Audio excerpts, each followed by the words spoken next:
Good evening. I'm going to get this meeting of the working session to order. And if you would, clerk with the roll call, please.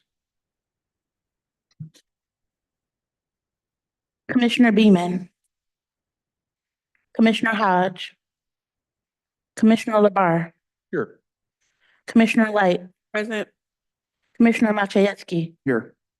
Commissioner Robbie, Commissioner Sanders, Commissioner Scott, Here. Commissioner Somerville. Thank you. Many of you are aware that I am not Annie Somerville. And in fact, she is unfortunately under the weather. So as vice chair of working session, I'll hop in here. And I do want to note just very briefly that our administrator and our sort of normal chair, Commissioner Hodge, are both out of town on county business, I believe together, at least in close association. So I believe our vice chair, Commissioner Sanders, will handle the proceedings at the full meeting. So thank you for that, for any grace ahead of time for any errors that I may make.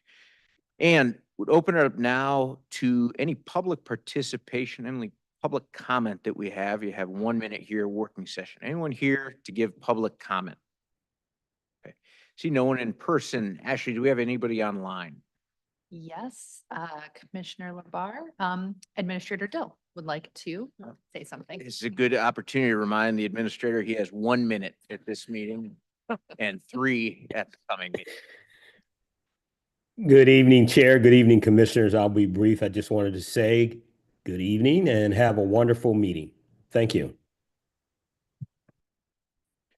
Great, thank you. Anybody else online, Ashley? Great. We'll move then to a report for the county administrator. I'll look to Mr. DeLu here. No report. Great. Any report from the Board of Commissioner liaison? No report. Great.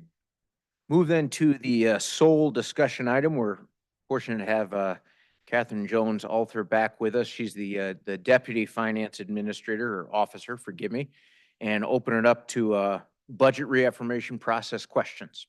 So, Catherine, we cede the floor to you. Thank you. Thanks, Ray. Okay. Yeah, so I'm coming to you tonight to present the 25 through 28 recommended budget. I will say, as we were preparing for tonight, it got lengthy and in depth. So tonight is primarily focused on the general fund. Bringing back a full picture of all fund service area groups will be back at the November 6th working session just to make it more digestible. General fund only, we're at almost 50 slides, so I figured you all did not want 100 slides from me this evening. So that's where we're starting from, just to set the context. So tonight, I'm going to just do a quick overview of the budget process, go into the general fund budget summary, talk about the general fund budget recommendations, talk about some budget policy adjustments, and then bring back the follow-up to your questions that were on the October 2nd working session, primarily those that pertain to the 25 through 28 budget. So there is a number that were about one-time funding. We'll be bringing back answers to those when we bring back that one-time funding item, just to, again, set expectations. So for the budget process, just a reminder, back in the 23 through 26 reaffirmation budget, we decided to start moving toward program-based budgeting. Last year in the development, we took another step toward that with doing the program-based budget request process and shifting the focus from a departmental overview or departmental business plan to department reviews that are based on programs. And then in this budget, we did not do a budget request process. We have largely carried forward operational budgets. The program-based budgeting work that we did do was looking at all county programs to talk through whether they're funded by general fund or not, talk through how they align with your priorities. That will be part of my presentation on November 6th. So you won't see that tonight, but it is coming to you all after we get through the general fund. Then just a reminder, quadrennial budget. I'm just going to keep showing you all this image to remind you all where we're at. We're in the first year of the quadrennial process. So looking at program review, which we just talked about, generally trying to update our budgeting to align with what was developed in the 24 through 27 budget. And just a reminder, we have this program-based budgeting roadmap, how we got from line item budgeting to the future of program-based budgeting. And currently in white is where we are at. We're in that program review and update year where we're scoring those existing programs. We're building reports that report out that program-based budgeting. And then future years, we will be building upon that. And then that program review process, again, I'll be bringing more information back in November, but we do have a program inventory covering all programs countywide. We're connecting those programs to priorities of the organization. And then all these programs were submitted by their departments with some scoring, and they were reviewed by a team of county employees that represented most departments, represented all levels of the organization. It was a really cool process. So looking forward to talking with you all about that information. So getting into the general fund. So 25 through 28 general fund budget, we're looking at about $157.6 million starting in 2025. That grows in 26, 27, you'll see it come back down to 156.9 million, almost 157 million. That is due to the mental health and public safety millage. We don't budget it beyond its authorization. So you'll see it jump back down. You'll see a couple times where that will show up. Largely, we see all of the service area groups, the categories of revenue, all behaving as we'd expect. The one big difference that I want to point out, and I'll highlight it later, you'll see other revenue and reimbursements is higher in 27 and 28. That's because we've had to go back to saving money in 25 and 26 to be able to have enough money to spend in 27, 28. So I'll keep pointing out where you see those, but it's going to feel a little bit different than last year's numbers where we were able to balance the 4-year picture without relying on that balancing scheme. So again, here, if we look at the targeted budget revenues, revenue categories, we see, again, the taxes, we see that drop down in 27 and 28 from the mental health and public safety millage. And you'll see that other revenue and reimbursement growing from 1.6 million to 5 million and then 9.1. And that again is the use of fund balance. Everything else is largely staying the same, flat. Some of them grow slightly with personnel costs, but otherwise we're anticipating most of those revenue sources to be stable. And then when we look by service area group, again, this is what we would expect. We see general government being the largest category. That is the general operating budget. That's the state revenues that we get, both marijuana, state revenue sharing, liquor tax. And then this is also where the planned use of fund balance is reflected. Public safety and justice, as we'd anticipate, you see that drop down in those last 2 years. And then overall, as a category as a whole, we're seeing about 74% of our revenue coming in those general government sources. Public safety and justice at 22% does include mental health, public safety millage, and includes just the portion that hits the general fund and includes contract policing revenue. So they're all together. Again, in the future presentations where we'll go a little more granular into those different service area groups to help get you a little more information on that. Revenue highlights, this is looking a lot like what you all saw at the working session. We had property tax revenue and the adult use marijuana were already allocated earlier this year toward compensation. We have a 1.5% growth assumption on property tax revenues. State revenue sharing and personal property tax are the bulk of the investment opportunities that we have in the county. So $1 million from state revenue sharing, $700,000 from personal property tax. Again, just a reminder, millages are not budgeted past their authorization dates. So this does pertain more to the non-general fund side. You'll see some that look weird, like vets is budgeted at 0 because the authorization is happening on November 5th. And so we'll be bringing a supplemental item with that line item budget once we know whether that millage passes or not. We just didn't want to anticipate budgeting it. And then interest earnings, the past few years, we have had higher than budgeted interest. We are still treating that as one-time revenue because we can't control what the Fed does, and we want to make sure we're not budgeting every element of revenue we might possibly have. Catherine, let me ask you, are you comfortable with questions as you go, or would you prefer to wait till the end here? I'm cool with questions as we go. I have people who are going to yell at me if we're getting close on time and we have to rush through things, but I'm happy to take them as we're on the relevant slides. Great. We'll go to Commissioner Scott. Thank you, Chair. Catherine, what's the interest percentage that we do include as structural? So we budget $217,000. I saw the 217. I was Um, wondering, because you said the percent. Yeah, so we've just budgeted a flat dollar amount. We haven't ever tied it to a percentage with the Okay. Fed, but like current year, we are well over $1 million in Okay. revenue. We just didn't know how long that would be happening. Yeah. So we just take as structural 217 Mhm. and then anything else after that's non-structural. Yeah, and we'll have it next year for use for whatever we need to use. I'm sure. Thank I'm you. sure there'll be something. that'll Okay, come up. thanks. Thank Yeah. you. Okay. Shifting to expenditures, again, on categories, not surprising. Personal services is our largest category. It is the one that grows significantly over time. We are building in anticipated increases for upcoming labor negotiations for the salary market study. So we wanted to make sure we had that funding available as we do those. This is the first place where you'll see the reserves. Those first 2 years, you see a bigger bar and a smaller bar, about 7 million, then about 3.5. That is our planned contribution to fund balance to be able to make sure we have enough funding to afford 27 and 28 into the. Looking by service area groups, again, I'm going to keep being like, this is not surprising. This is what we would expect to see. Public safety and justice is that largest cost center. And that is a piece that, again, we'll be breaking out more detail in future presentations. We do have the health and human services and at about 14.1 million. It's the next most expensive. And the support services right after that.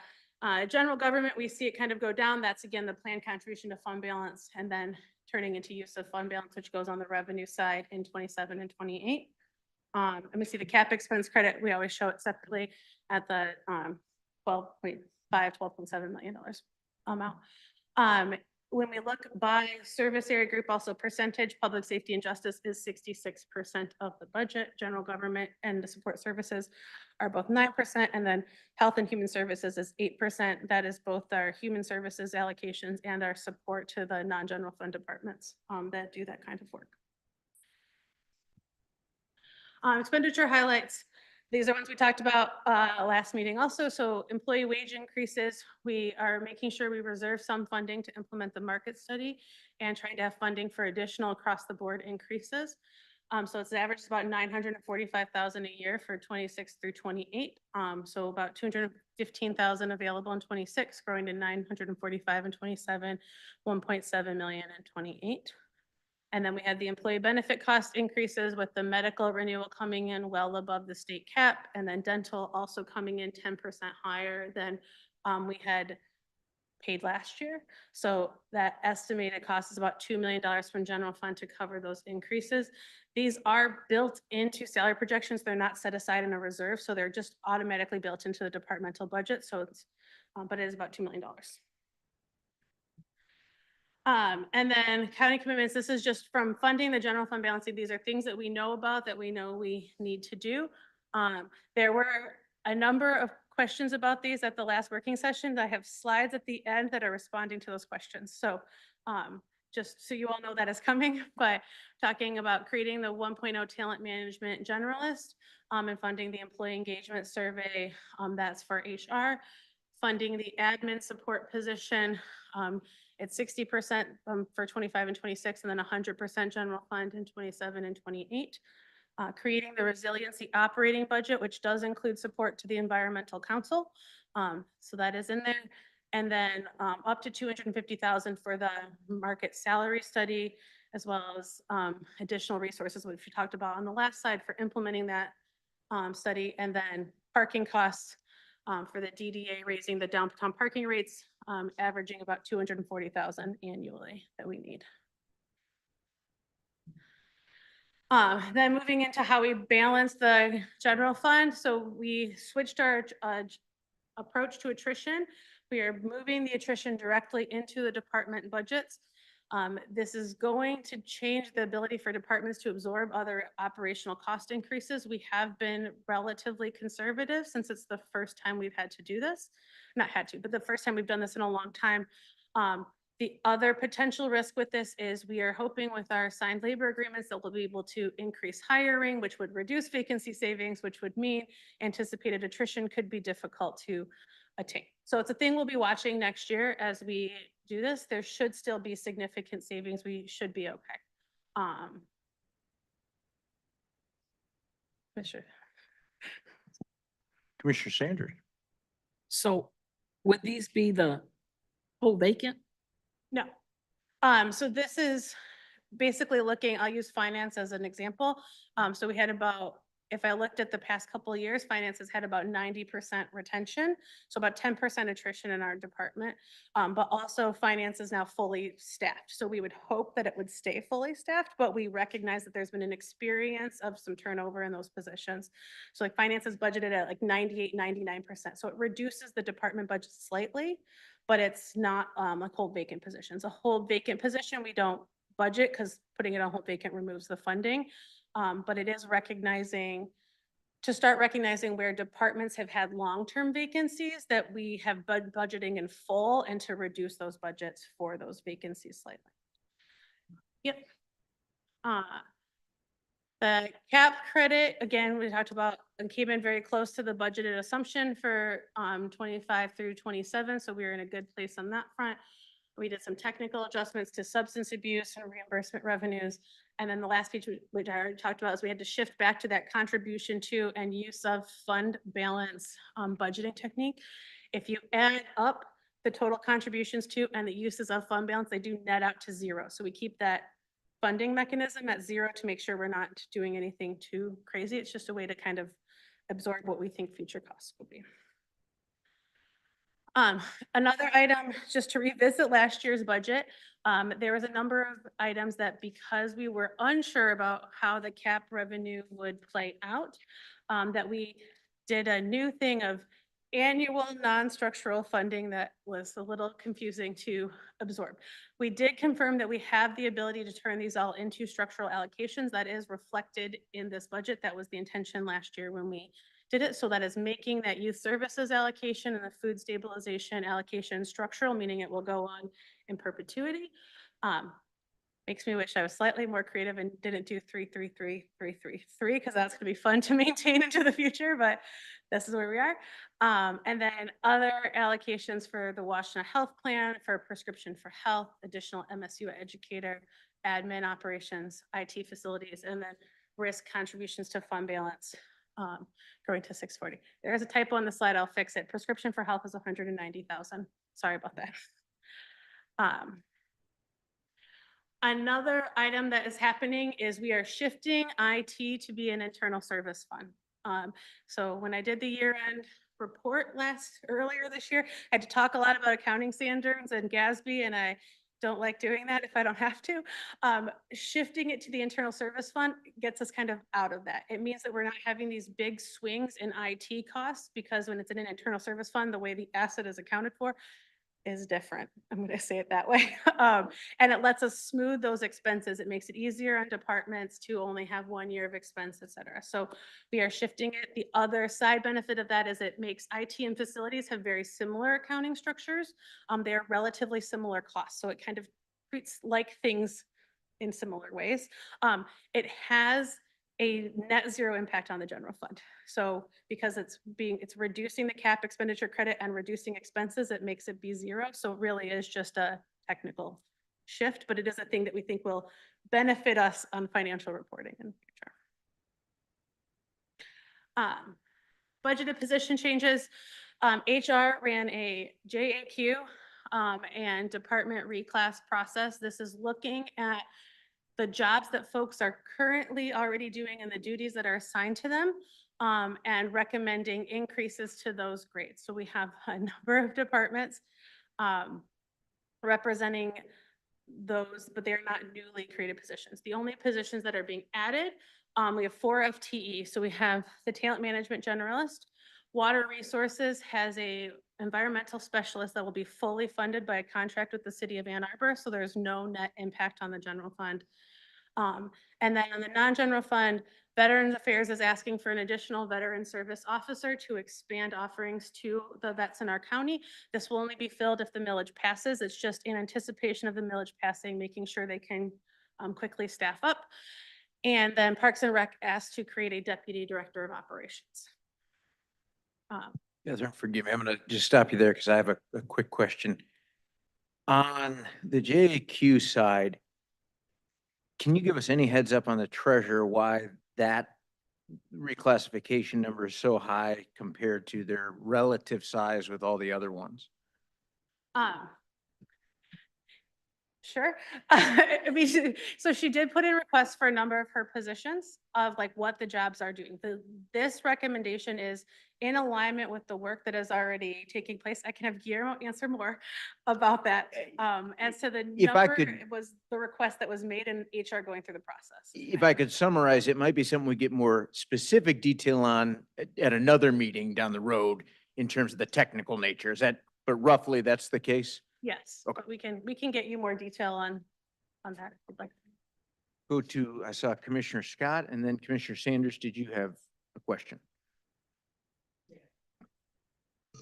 Thank you, Chair.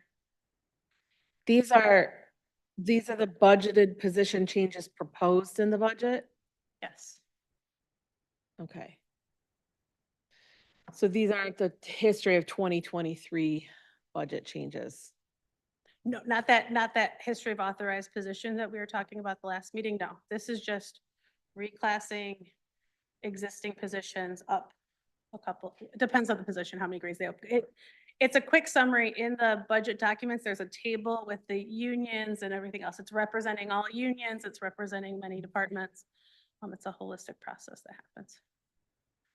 Can I ask a past question? I think Commissioner Robbie asked, while we're just talking about budgeted positions. Commissioner Robbie asked a little bit about this last week, but then I just wasn't sure.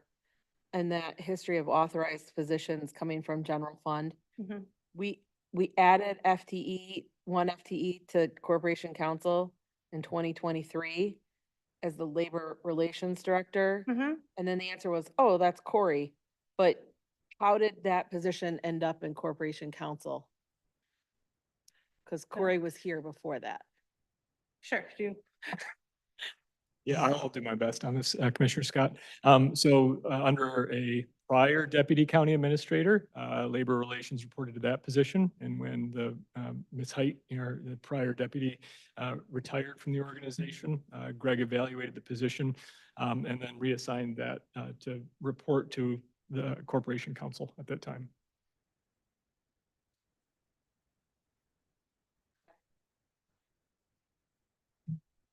Thank you, Chair.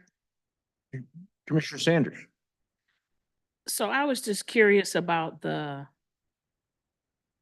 was curious about the 14.8 FTEs and what's the dollar amount that is associated with their reclasses, correct? Yes. Okay, so let me back up. How many positions are there in the treasurer's department?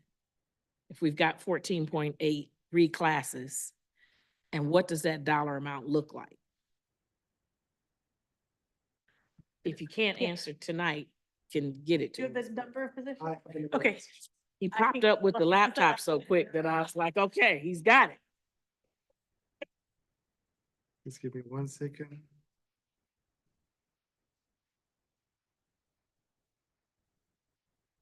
Okay, so we have 17 positions in the treasurer's office. Okay.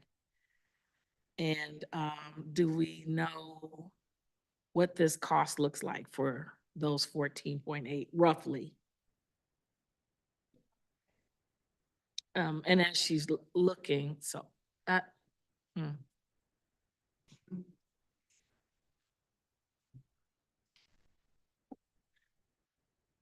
So it's about 44,000 and 25 and grows to about 52,000 by 28 is the cost of those total. Total.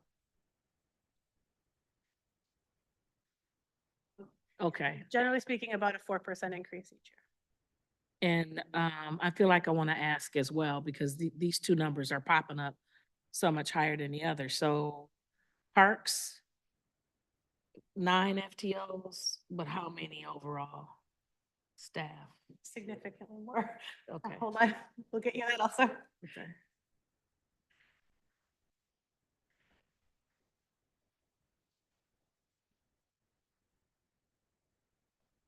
There you go. 56.8 staff. Pardon me, Commissioner, yeah, if you'd say that on the mic. 50 parks, on the 2024 budget in 2023 is 56.8 FTE, which they reduced actually.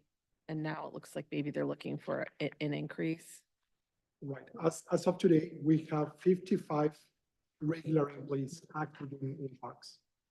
Okay, so only 9 are just being reclassed. Yes. Yeah. Okay, thank you both. Yep. Catherine, I'm going to go to Commissioner Robbie. Okay. Thank you, Chair. So two sets of questions. The one was on the line that Commissioner Sanders was kind of asking. I just want to make sure I understand what you're presenting to us here. Mhm. So these positions under the JQ and department reclasses, these are not new positions. These are reclassifications and they're all increases in Yes. classifications?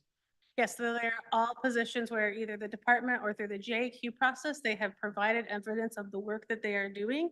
And HR in the evaluation has said that that level of responsibility, those tasks equal higher grades. And so it's us truing up those positions with the work that is being done. It's not in anticipation of future duties. It's what's happening currently already.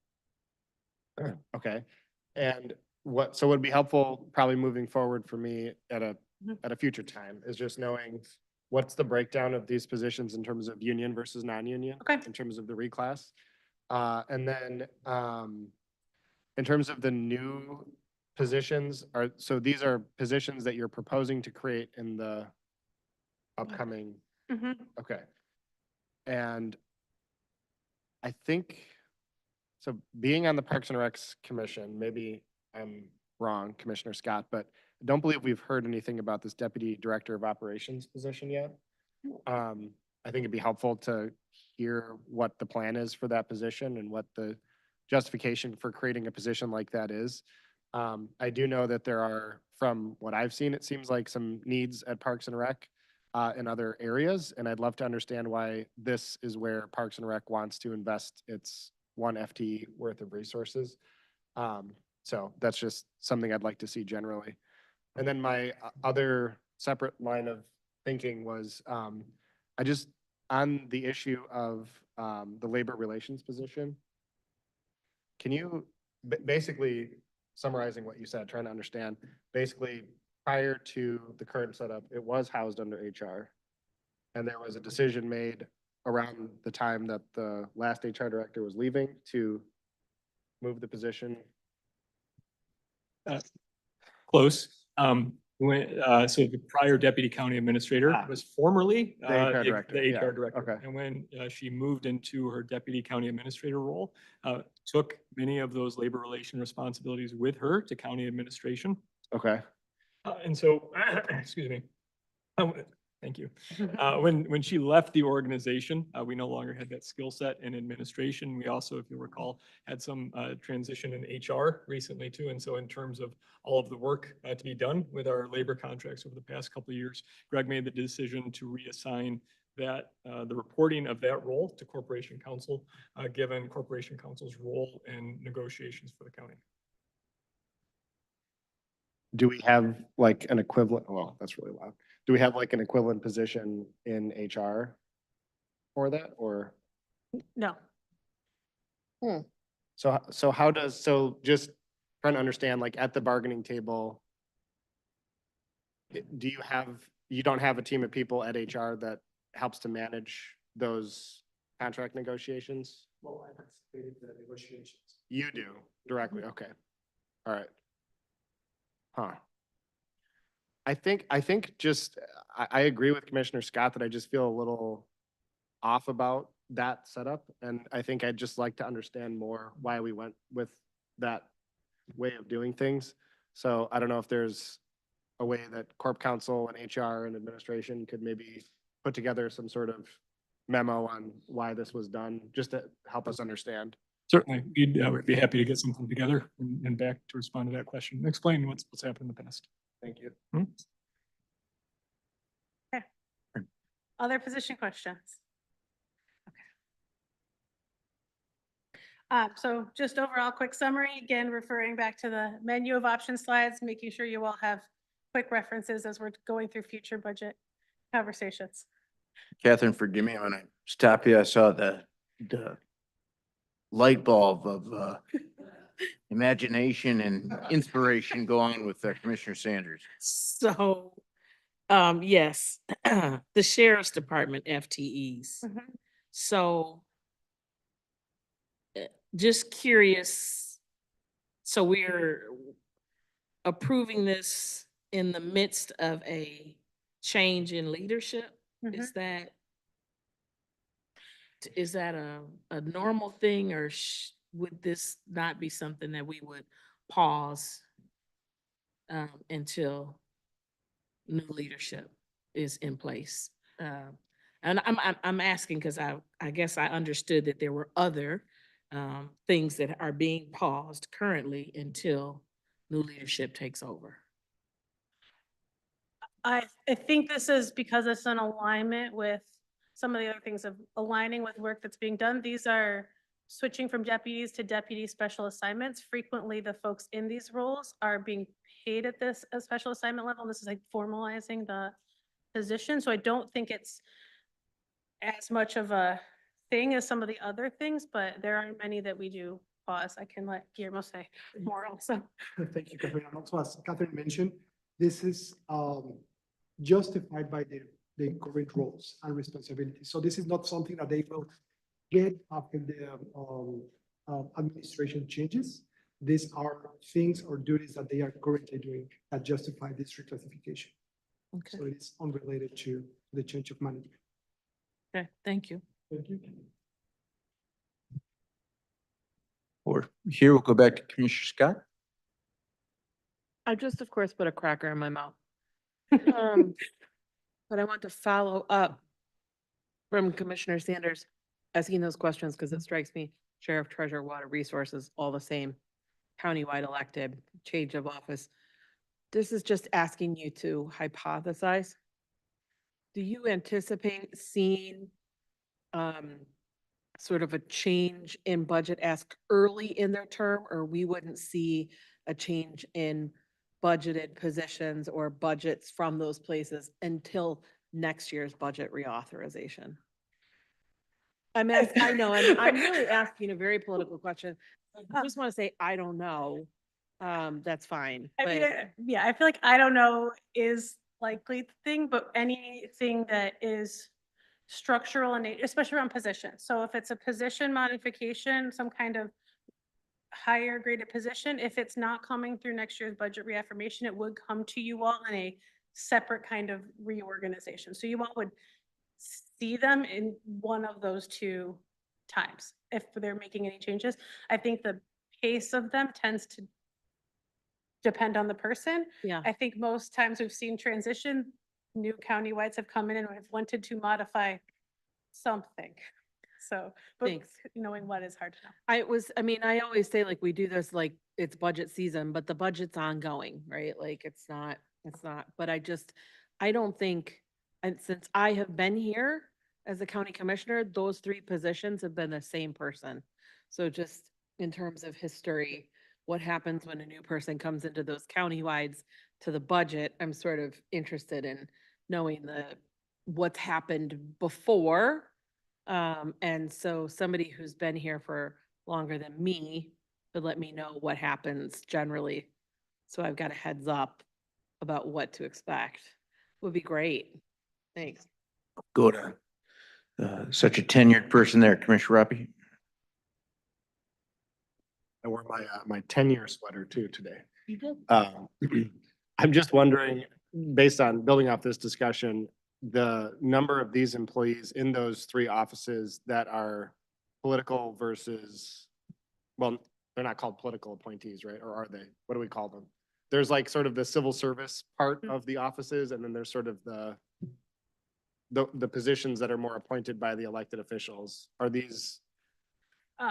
Yeah, I can say sheriff, water resources, both are not in the like appointed kind of executive leadership level. They're more in boots on the ground, forward facing kind of positions, so unlikely to be political. I think treasurer, they're primarily, I don't know. Do you know if any of them are? I'm looking at Gary, if You any can of get the back to appointed us ones are, later, yeah. but yeah, we can talk through that. If anything, it would only be one that I can think of on the treasurers that would be at that level. I suspect some of the summary takeaway may be that on those three that we've delineated here, those countywides coming in with changes in administration, setting up a venue for further discourse with commissioners might be useful, for a number of reasons, and will allow us to get through tonight's presentation, hopefully. That's not to end questions, but I think we can fill another meeting with that and may have to do that, so. Yep. So Catherine, please, I'll interrupt you again if needed, but feel free. Tina would like to interrupt and say something. So on the board agenda, under current and future items for discussion, is the budget resolution that has the position grid. So this is a summary slide. The position, you can see the detailed list of positions on that grid. Oh, okay. I didn't know. Yeah. Thank you, Tina. Okay. So summary of the things we've been talking about for the general fund. Oh, sorry. Again, this looks like the slide you saw last time, adds the JQ and department requested reclasses for positions, and then the officially making those non-structural annual funding allocation structural. But the funding sources haven't changed. The dollar amounts assigned to each item are the same as we talked about 2 weeks ago.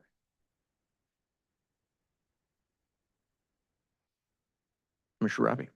Sorry, just remind me, I know I asked this last time, that parking cost 239,000, that's annual? That's on average over the 4 years, but I have a slide later that will show you the total costs.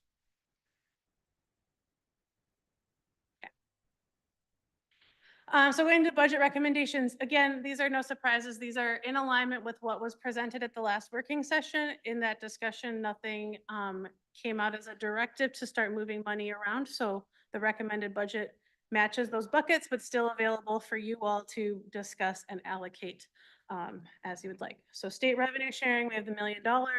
Again, this is a carry forward of the 2024 amount. The state announces usually sometime in Q4 of this year, what next year's amount will be. So this is in alignment with the 2024, alignment with the 2024 amount. Sorry, I said that wrong. 2025, the state has announced this one. The next one, the state will be announcing later. This is in alignment with what the state has stated will be the revenue for 2025. And the allocation use of that $1 million, again, is $600,000 toward the health MOE, that items before you for final reading tonight. And then setting aside a reserve for housing and homelessness dollars. So having additional housing and homelessness support, taking recommendations for the continuum of care, but the BOC is the final determination of how those allocations will be made to the specific purposes, what you say be. So it's just setting the funds aside for you all to determine what would be the best use of them. Personal property tax, this is the one that is in alignment with what we are receiving in 2024. The state has not announced 2025 amounts yet, saying about 700,000 is available for investment. Allocating that another 405,000 toward housing and homelessness, 250,000 going toward OCD housing support. The positions here are reflected on that position grid and are also reflected in the JAQ slide that we just summarized before. And then creating a reserve for renter support position, recognizing there's lots of work we still need to do to figure out the right type of FTE, the right location for that position, how we'd operationalize those funds. So making sure we have funding set aside so we can do the work of what is the best way to do that renter support. So we've solved one part of the puzzle and the rest can be brought as a recommendation by admin next year.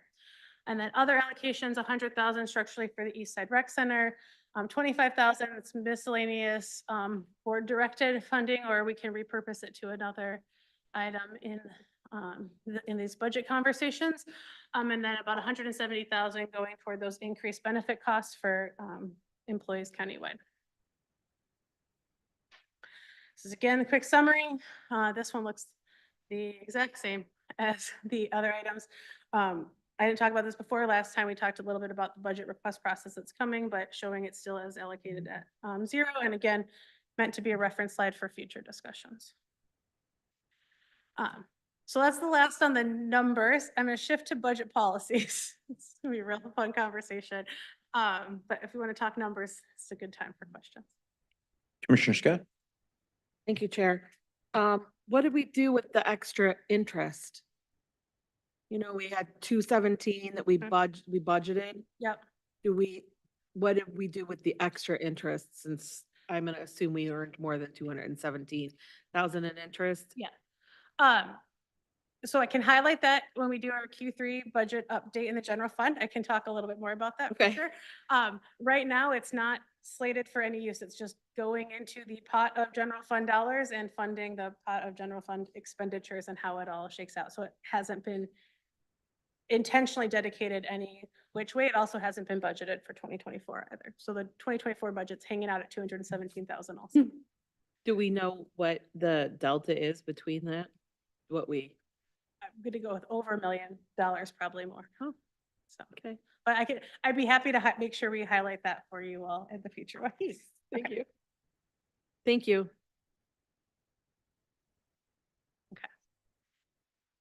So budget policies. In your board packets, there is a strike-through version, there is a cleanup language version.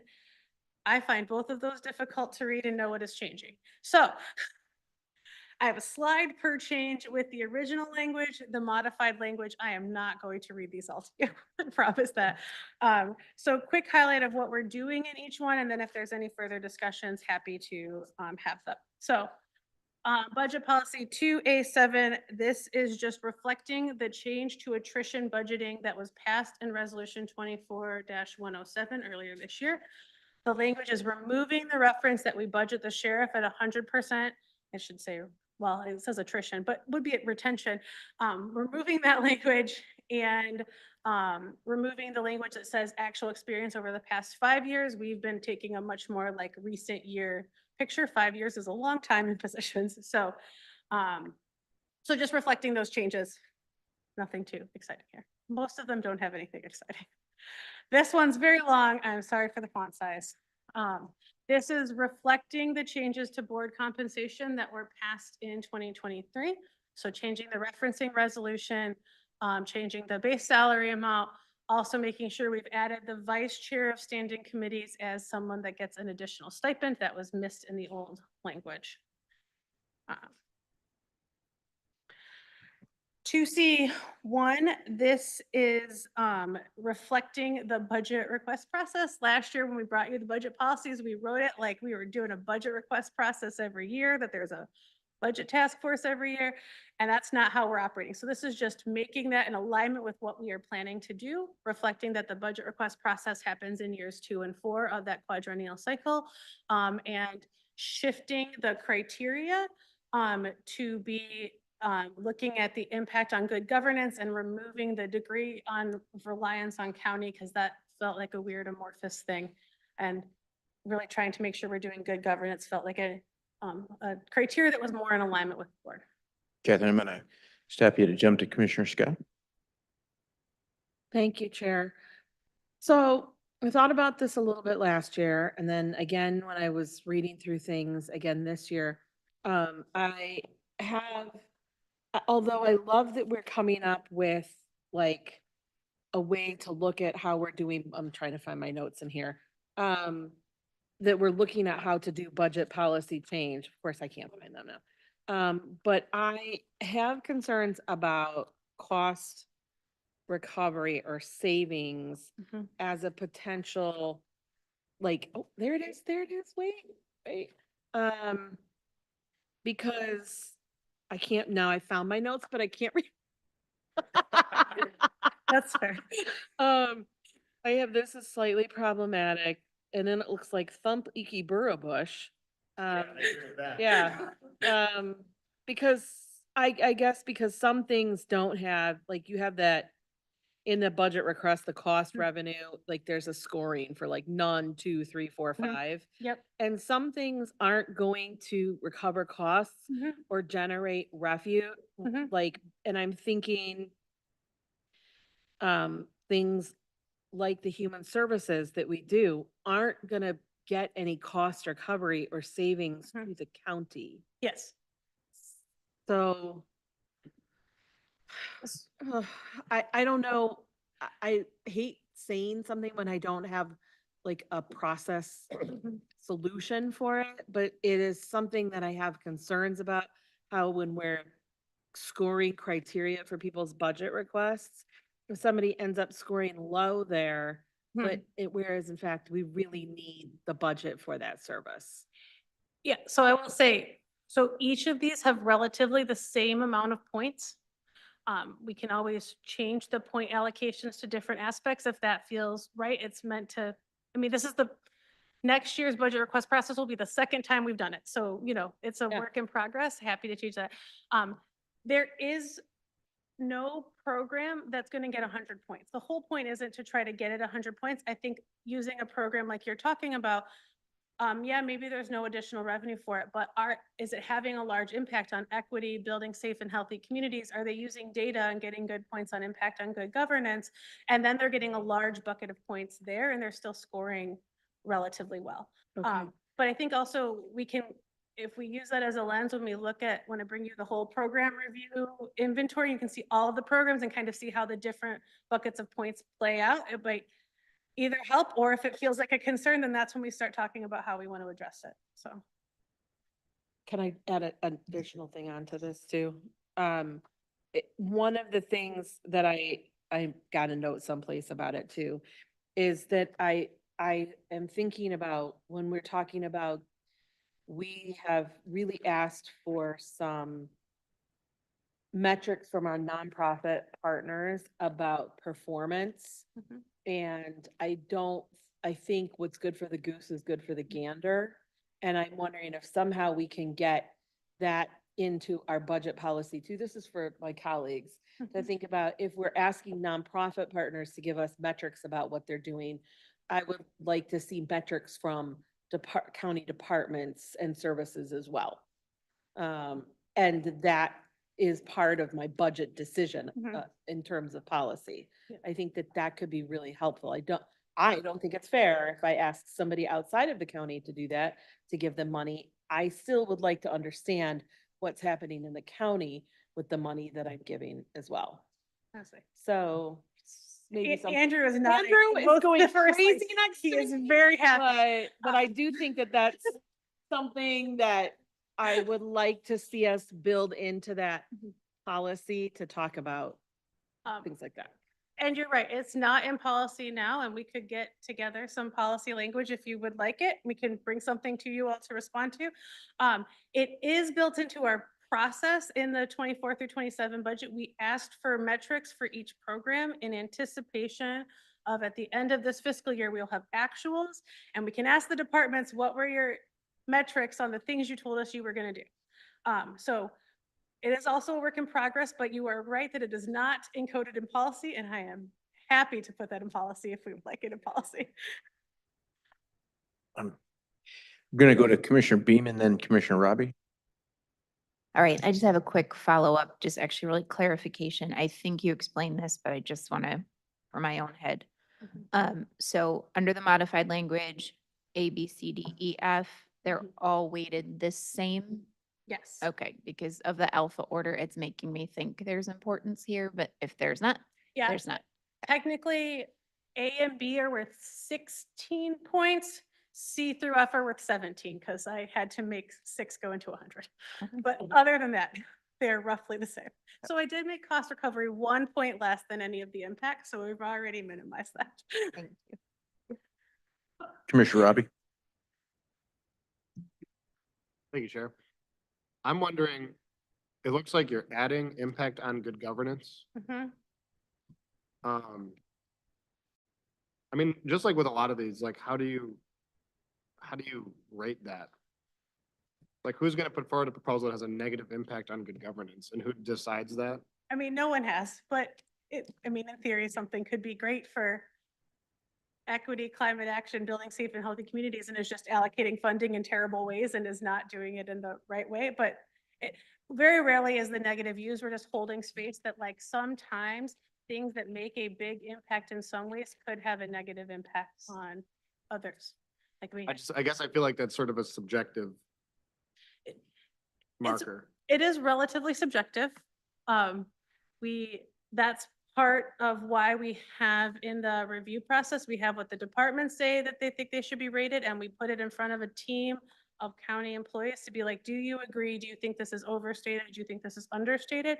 So it's not just one perspective, and it's not just the perspective of trying to get the most points possible, because that's, if I'm a department head, what I would try to do. So recognizing that there's that piece, but all of these, you are right that it's hard to put some kind of linear benchmark on it. We do, and I'm happy to bring this into the presentation when we talk about program review process. We do provide a definition, and we do provide some examples of strong impacts of that. So when we're talking good governance, it can be we're upholding county policies. It can be we're providing lots of data and metrics behind what we're doing. There's lots of different ways to have that impact, and we're not trying to make it limited. We're just trying to recognize that it's a thing that matters. But again, also, I'm going to say this pilot project work in progress, and I'm happy to keep refining it as we're going, because we're building to a new thing in anticipation of the next budget development process. So we have a couple of years to really figure out what feels like the right balance and how we want to measure those things.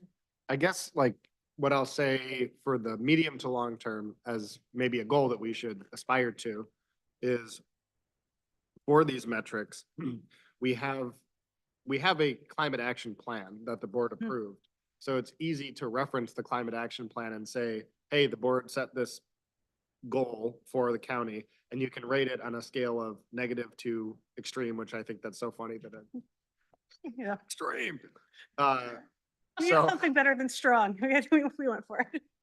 So, but, and I guess like, I mean, maybe it would be good for us to set a good governance plan for the county, or a safe and healthy community plan for the county, or do we have an equity plan? I know we have an equity office. We have an equity plan, don't we? So maybe that would be impact on the equity plan, Mhm. so that we can like rate it, so it's not as subjective, that it's, you have like an objective rating factor that you can refer back to that the board has set as a policy. Yeah.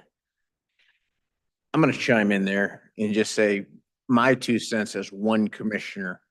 Kathleen, I don't see any instance where the use of that F metric, impact on good governance, is ultimately going to do more good than harm, because I don't think it delineates, are we talking good government, or are we talking good governance in terms of ease of process within the organization? And I think there's a lot, there that I think it's getting at, but to me, that's going to cause problems in terms of, so are we rating it that way because it's good for the ultimate service recipient, or because it's good for the flow of the organization and making it workable? If we flesh those out differently or separately, I think that would make more sense to me. But I also want to reiterate, correct me if I'm wrong, this is the policy, rubric that you're going to use internally to justify recommendations to us, which we've got the say over ultimately, and that we could, modify for valid reasons, and occasionally elected officials sometimes make crazy choices. That could happen, but this is what gets presented to us, not, the final product. Yes, and it is, so I think also coming into next year, I'm going to put a plug in here now, with the next term for commissioners. Like if we start the year with like, these are dedicated commissioner priorities, we have plans, then we can align this process in alignment with that. So these, as we've been establishing it, have been taking a stab at what we're hearing from conversations is important to you all, but you are right that they are very amorphous, and we're trying to like get our hands around how do you summarize them relatively succinctly. I just think on that one, it puts staff in a tight spot, because you're essentially trying to define for both stakeholders. And so I flag that now at a working session rather than, shouting at a public meeting later on. So Fair. Commissioner Scott. I guess that I don't wanna just say like, yeah, me too, but I think that why that's there before we flesh it out, if we are looking at budget policy changes on those, it would be helpful in the meantime to see the kind of bullet points in a sense of why you felt something was an impact on good governance. I can think of examples of things that maybe admin thought was a great idea for good governance that came to in front of us that I was like, no way. Like, not to say that I don't love you, admin, but, or admire the work that you do, but we might have very different ideas about that. So bullet pointing some of those things out so I can understand the decision making and then be like, I agree or I do not. So in the program inventory, every single one of these has a narrative, a statement by the departments of what the impact is, as well as that score. So you will be able to actually see that. Again, it doesn't take away the subjective nature, but we do have that information prepared for you all. You're anticipating my every need. Thank you. That's what I'm hoping for. So, okay. So that's that one. Next one, this is again follow-up. The first original policy referred to, we've established a budget task force.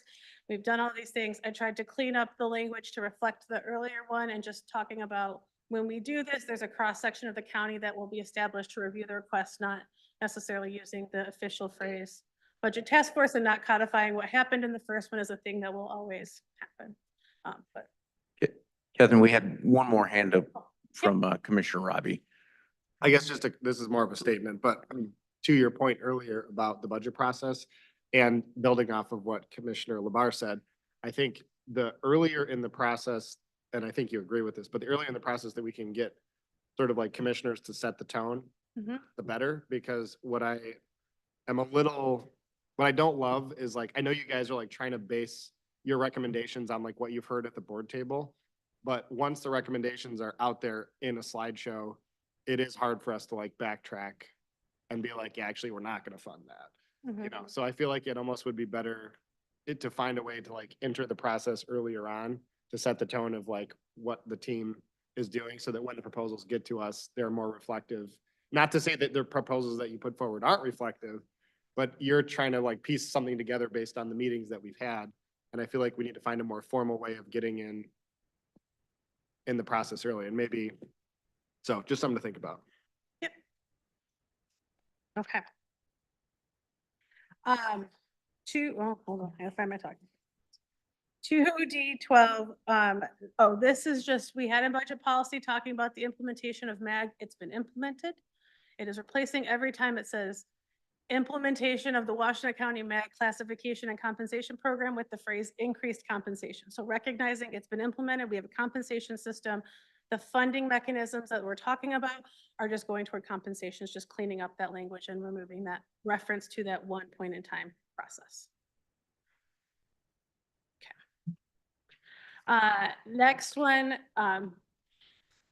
this one when we are trying to anticipate the increased funding needs for labor agreements, we came up with a policy language that's been a little bit confusing to calculate. And every time I've had a new analyst, they've asked me what in the world this means. So attempting to streamline it. So original language had the first 0.5% of the 1.5% taxable value increases reserved for future labor cost increases, personnel cost increases. This is just changing it to be a flat 0.5% of property tax values. It's about a $10,000 difference, whichever way we calculate, but one feels much more straightforward. The budget is in alignment with this shift, so just that we can always have that reserve easily calculated.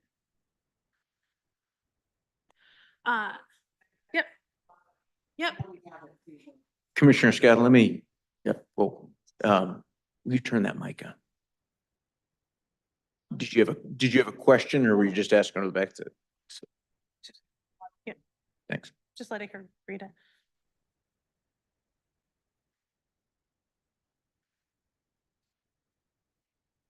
Thank you. Yep.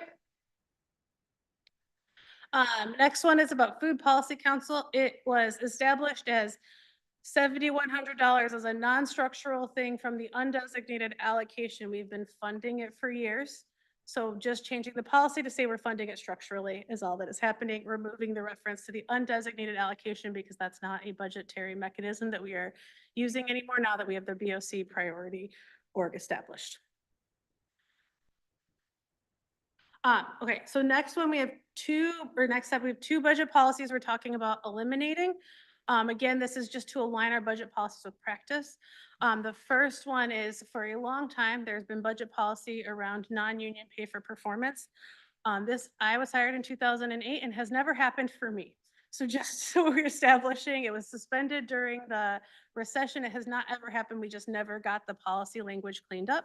Non-union compensation since we have gone on to MAG has been in alignment with union the entire time. So our policy language reflected that there was tools available, but they were not used. And it's just taking that potential tool away since we don't anticipate using it in the future. Other one came out of the recession. We had a policy around heavily monitoring building services, now called building inspection. During the last recession, they had to borrow heavily from the general fund in order to fund operations when building permits went nearly down to zero. They have fully repaid anything borrowed from the general fund. They have a healthy fund balance ready to weather any recession. And so we don't think that we need a formal budget policy calling out one specific program. So we'll continue monitoring them through budget projections, keeping an eye on them each year in the financial statements, just no need to have a specific section just for them. So the next step is two budget policy additions. This is coming out of all of our conversations around operational budgets last meeting, giving you all something to respond to. If you look in the resolution, there are placeholders for each of these budget policies, but no language because I'm not sure where you all would like to take this conversation. Option A says if we have structural funding, any structural available funding, we're putting aside half for operational needs, half for program additions and expansions. If we've managed to meet all of our operational needs, then the rest can be available for program addition and expansion. It would be lovely to be in that spot. I don't think we'll be there anytime soon. It just makes a formal allocation. And when we're bringing recommendations, we'd be bringing them in alignment.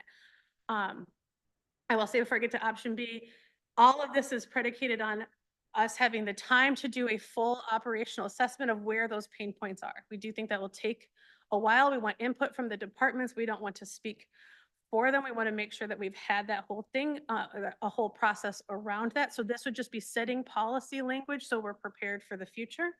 The other option is looking at.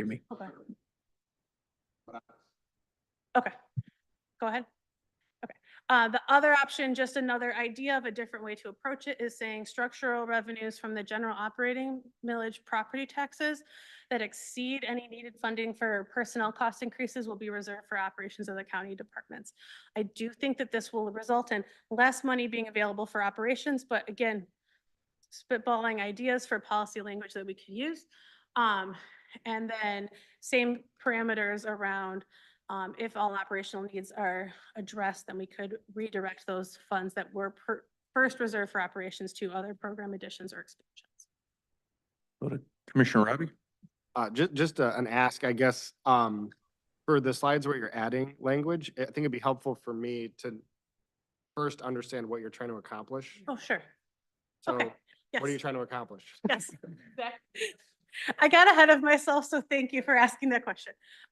So coming out of the last working session, what I took from that was, we know from the health MOE conversation, there's this operational needs out there that we haven't had a good way of addressing. We know the problems with using the budget request process for addressing it and recognizing it's a thing that the board might want to address, and hearing the request for putting some parameters on to help you all figure out how to navigate both of those conversations. So the first option is trying to set aside, or the first policy addition is trying to create a way to set aside funds to be able to meet those operational needs as we've determined what they are. Again, bringing those recommendations to you all to implement as part of that.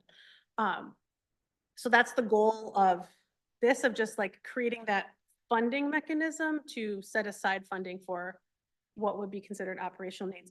Even defining what counts as an operational need would be a thing that we would need to define. I think that's part of the bigger picture that will take more time to develop. Okay. The second policy addition, again, is coming out of that conversation. The goal of this would be to set policy that prevents us from making operational issues worse with new program additions and expansions. So making sure we're not exacerbating any additional items. New allocations would have to have some kind of operational analysis incorporated. The first option says we just automatically reserve 10%. Roughly like the federal de minimis rate, not exactly the most nuanced approach, but an approach of saying if we make an allocation that 10% has to be reserved to first meet any increased operational expenditures that would result from that allocation, and then the rest could go to that. So if we were allocating 100,000 to a new initiative, it'd be like 10,000 are first used for setup costs, supplies, administrative cost management, staff time, et cetera. And then 90,000 will be the amount that's like out the door to that program. The second option, more work, more detailed information of when we're talking about creating a new program or expanding that existing program, having that analysis of operational impact. So that could look like in the budget request process, we ask explicitly, if we grant this funding, what will your operational needs be? And we incorporate that into the total ask to make sure that we're not creating new issues with these other programs. So that's the goal. And again, designed to help you all figure out what policy language might be the right place to start. Nothing is presumed in the resolution. So we will need some action either to remove the placeholders or to put language in their place before the budget is adopted. Commissioner Robbie? Just to clarify, are you looking for feedback on which option we want? Or am I understanding this correctly? I think this is a good, if you feel strongly about one of these or something else, this is probably a good time just to chime in. So please do. I don't know that I necessarily do, but I guess I'm wondering what you're looking for from us. For tonight, I'm looking to start the conversation, give you all something to respond to, recognizing it's a new thing. I know I'm a ponderer, so like taking it, pondering it, I will be back in front of you November 5th. I'll be here on the 20th. We'll be here in December. So we have some time to like work through what it needs. So if you have strong feelings, open, but. Commissioner Robbie apparently does have a strong feeling. So. I have such strong feelings, I just can't help myself. I do, as I'm pondering though, want help with the parameters on this one too. So is this reacting to the notion that by creating a new position, for example, there are certain incidental costs that come along with creating that position? And if so, can you kind of like describe what those costs would be? So positions are a good one. When we create a new position, we frequently budget the salary and fringes. We don't budget that they need a laptop. We don't budget that they need a desk. We don't budget that they are going to use a copier and make some paper and they're going to need pens. We haven't really incorporated that. Departments have been absorbing those costs as their positions have expanded. It is loosely reflected in the cap, but we haven't, for example, adjusted IT's PC replacement budget in alignment with our workforce expanding. So that's resulted in our PCs having to last longer because we haven't been able to keep up with enough money to have the PCs. So that's one example. Another example would be I'll pick on OCD for a second. With the expansion of human services, we now have a lot of contracts that they are managing, that they're going out, and their staff time is doing additional work to manage all of these contracts, all of those metrics. That takes time and it takes people to be able to do all of that. And it hasn't necessarily been a thing that has been recognized when we're allocating those pots of funding. So it's looking at both kinds of ideas that when we're trying to do something new, we're not missing that we might be putting a department over a tipping point where yes, they do need another FT, and making sure you will have that full information before you're making those decisions. Okay, that's helpful. And then last question on that is, so you're saying at the federal level, the 10% is standard? Roughly. Okay. I mean, That's my gut kind of says option A seems like the better option, but. okay. Option A is easier. I will also say if you're in grants, 10% never covers your indirect or Understand. administrative costs, but it is a start of a thing, so. Say that.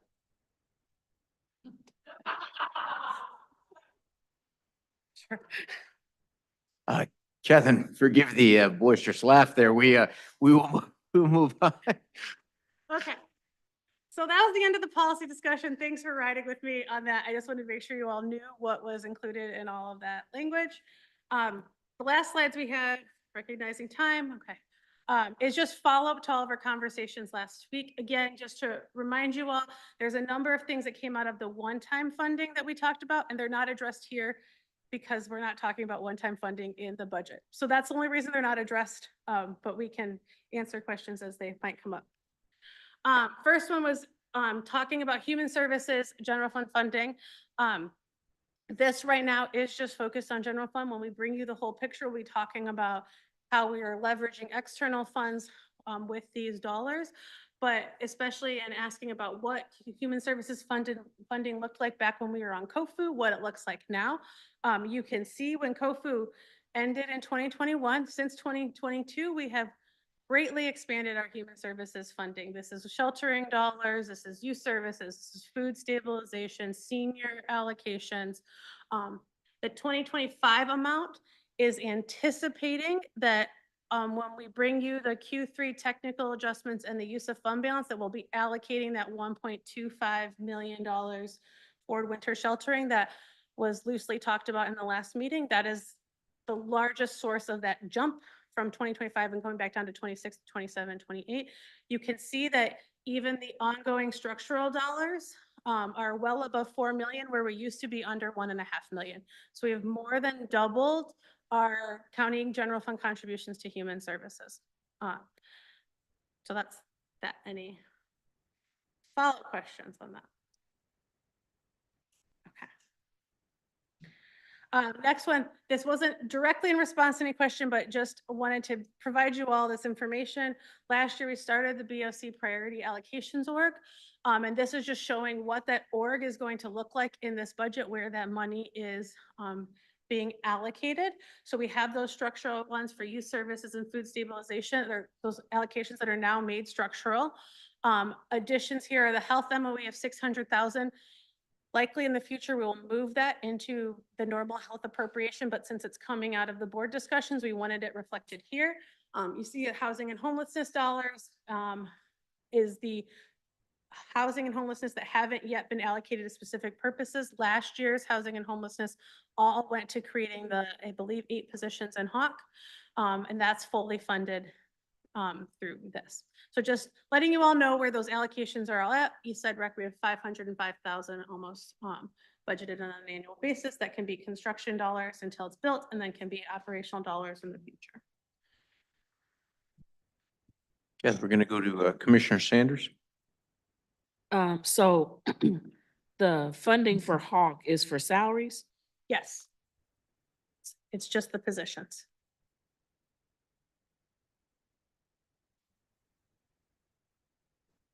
I'm gonna ponder. Okay. I was waiting. Okay.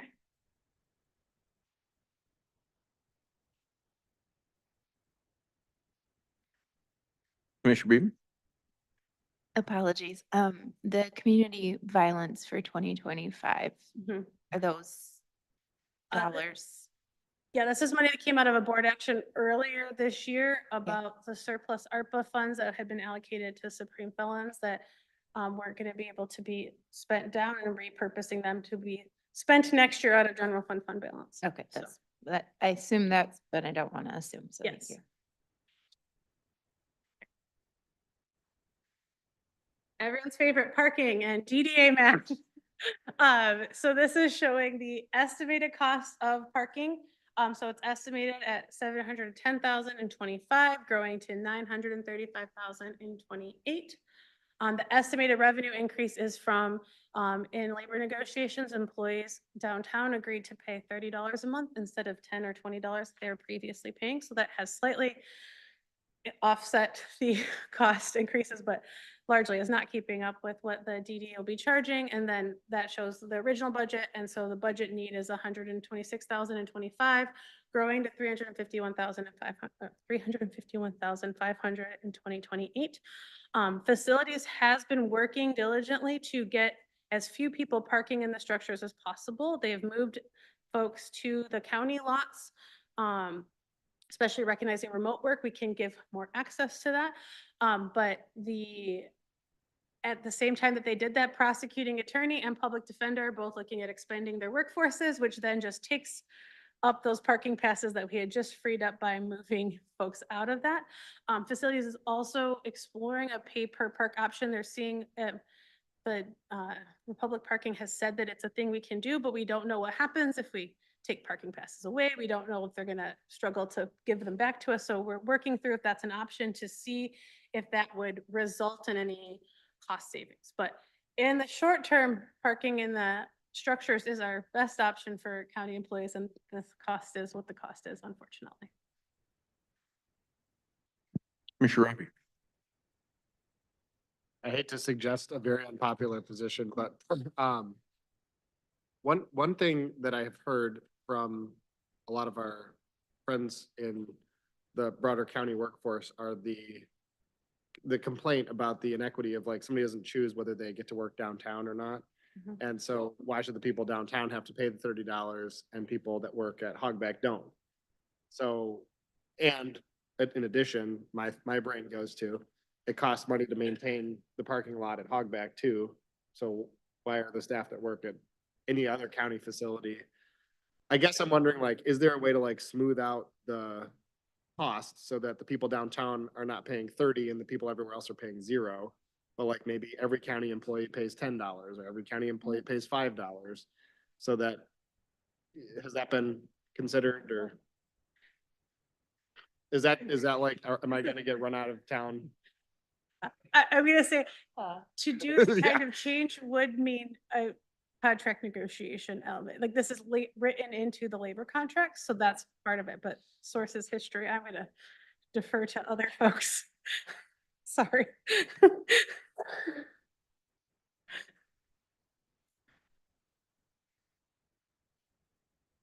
That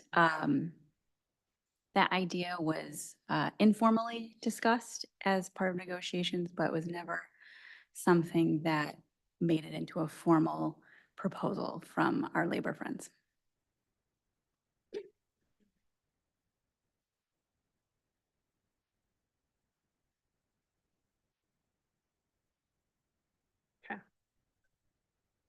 I guess on that, so if it is negotiated, the county could not create a new policy without negotiating it first.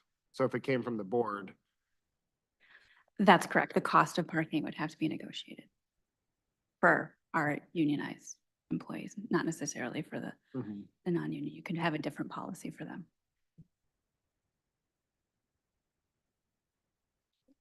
okay, thank you. Okay.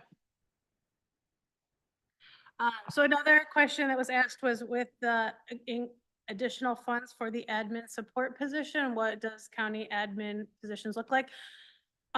For the interest of fitting it on a slide and not making it any smaller font than it is, racial equity and resiliency are both not reflected here, not because they're not part of it, but because they're not changing at all. So just showing county admin and direct operations. So we'll see that in 2024, there are 7 FTE budgeted. 25, 26, it will go down to 6.6 FTE. This is because the director of strategic planning was placed on hold vacant to fund some of the compensation agreements back in May. So that position, funding was removed from it. This would be adding 0.6 FTE in 25 and 26, and then going up to 100% in 27, 28. So basically keeping admin position counts flat. Okay. The other question that was asked when we were talking about history of authorized FTE, that there are 2 FTE and OCD. They're financial counselor positions that were created for ARPA. They were not reflected as eliminated. unlike other ARPA positions. So we did confirm with OCD that they're looking to identify additional funding. They're hoping there are grantors that will be funding that work, and they're hoping they can continue those positions on. If that funding can't be identified, then those positions would be eliminated at the end of ARPA, but it's less of a direct correlation as opposed to positions directly tied to managing county ARPA contracts. And once that ARPA program is ending, then it will go away. Commissioner Sanders? I promise I was paying attention. I just, so you're saying position changes. These aren't new. No, yeah, this is two things using space on a slide that are unrelated to each other. So first one is how admin positions are changing over time. Second bucket on the right there is just follow-up from a question of why we had some ARPA positions in the budget summary being reflected as ending in 26 and others that we didn't have. And so the difference is OCD is hoping to find funding for those, so we didn't want to automatically project eliminating them, but nothing is new or changing. It's just more detail on some of the conversation we had last time.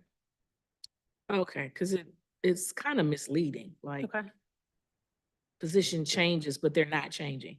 Yes, sorry. I can adjust that to say admin, like position control. This is just what the projected admin Okay. position control will be. Happy to make that correction. Catherine, I just want to note we're at 6:50. If we need to go a little over, we can, but I want to be cognizant of that for your presentation purposes. Yep, we're almost there. So, next one was just follow up on the talent management generalist. I can give you a quick overview, but if you have further questions, Guillermo's here to answer. Largely, our professional development program was being worked on by a part-time retiree. And it was decided that we need a full-time position managing the employee development, professional development of the organization. So managing career development, succession planning, talent retention, performance management, and as well as the employee engagement survey to do a whole program for county employees as a whole. And then also that 30,000 for the employee engagement contract is what that position will be doing. It is a position that is occupied right now. It was created through the use of a borrowed position, but we never officially brought it to you all for funding and authorization. So that's what the request is on that front. Other question was for resolutions allocating marijuana funding. I don't need to read them all to you. Total recreational marijuana budget is $2.6 million, $2.7 million. Each one is saying how much was allocated or when it was structural, how we build on top of each other. So it's a little confusing to follow, but oftentimes we're allocating one-time dollars as well as structural dollars, which led to that $2.6 million. Go to Commissioner Robbie. Thank you for the follow-up on this. So it would be helpful, I think, to better understand it for me, like annually, what do we take in from recreational marijuana and what is spoken for of that money already? So yeah, I mean, everything is allocated at this Right. point in time. I guess I mean, like, is it allocated through, like, which one of these are structural? Is all the compensation ones, are those all structural? Yeah, everything that's toward compensation is structural, with the exception being the 22-116 that says toward compensation for 2022 only. It looks this messy because as we've been doing this, the state has said, we can't tell you what your revenue will be in the future. Maybe assume a third of what we've given you this year can be what you budget into the future. So we have been taking a stab at it for many years.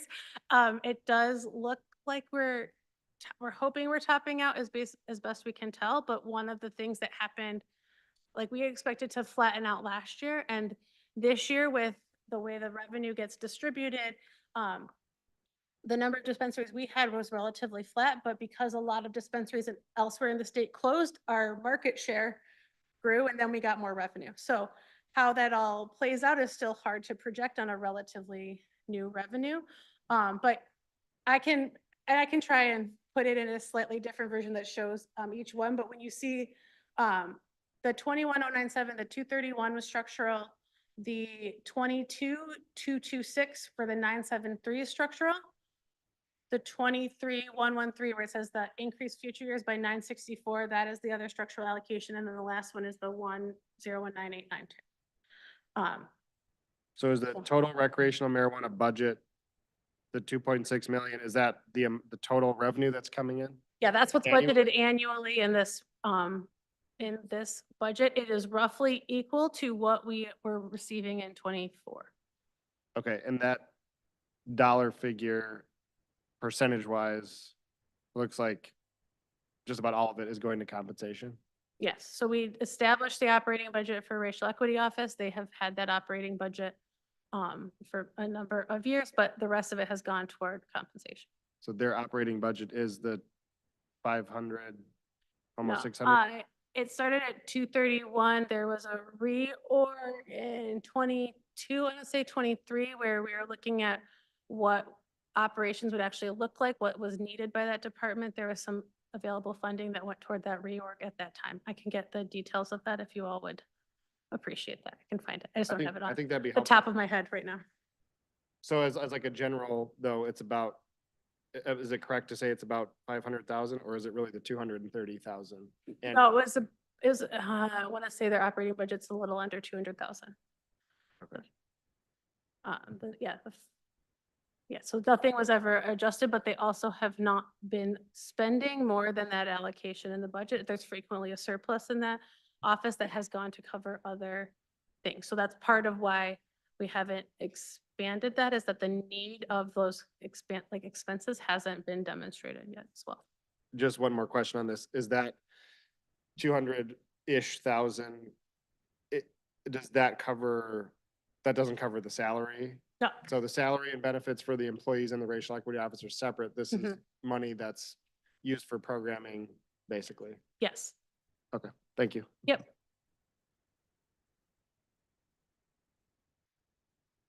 Last slide of the budget adoption timeframe, just letting you all know what to expect. So next board meeting, you can working session. Okay, great. We'll be back to talk service area groups, talk through that program review process, do any follow-up from tonight's meeting. And then at the board meeting that night, we'll be setting the public hearing. We'll have the public hearing on the 20th of November, along with the first reading and then final adoption on December 5th. So hopefully you all don't get sick of me. I will be here a lot. So, and then that's it. So right on time. Yes. I don't want to take us over more than necessary, but I do want to open it up for any questions now that we've gotten through it in total. I'm going to take this opportunity then, since no one else did, but one, thank you. I appreciate it. It's quite obvious you put a lot of work in this in the team and within the organization too. We did pass a few things, I believe at the end of 2020, related to community budgeting. And we could dig that up, but I do think it would be good to have a response as to, if we haven't sufficiently built that into our budgeting process, what are the, the reasons for that, which I think are probably myriad. But two, I do think the community will raise that. And so I think we should have an answer ready in terms of responding to it in a way that is practical, rational, and workable from an organizational level. I don't know exactly what that means, but I suspect that will come. And so I just wanted to flag that here, because oftentimes, we sort of get a snippet of this issue at a board meeting or at a public meeting in general, and you guys live and breathe this day in, day out. So any other questions here before we move to items for current or future discussion? Okay. Great. Catherine, I just reiterate the thanks. Thank you. Thank you. Move then to items for current or future discussion. Any items for current or future discussion? Okay. Seeing none, before I ask for a motion to adjourn, I defer to our vice chair, who's going to be running our next meeting. Would you like to begin said meeting at 7:10 or 7:15? Do you have a preference, Madam Chair, that I could adhere to? 7:10. 7:10. Okay. So with that 7:10 designation time noted, could I get a motion to adjourn? Is there support? There's support. All those in favor say aye. Aye, we are adjourned.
Okay, we're gonna call the meeting to order. It's 7:13.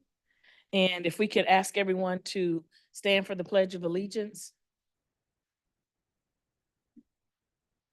I pledge allegiance to the flag of the United States of America and to the republic for which it stands, one nation, under God, indivisible, with liberty and justice for all. Okay. Thank you. Ashley, can we do roll call? Commissioner Beaman, Present.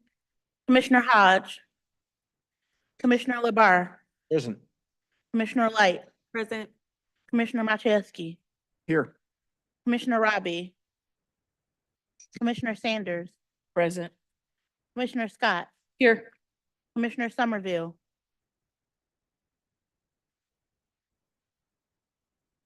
Now we are ready for public participation.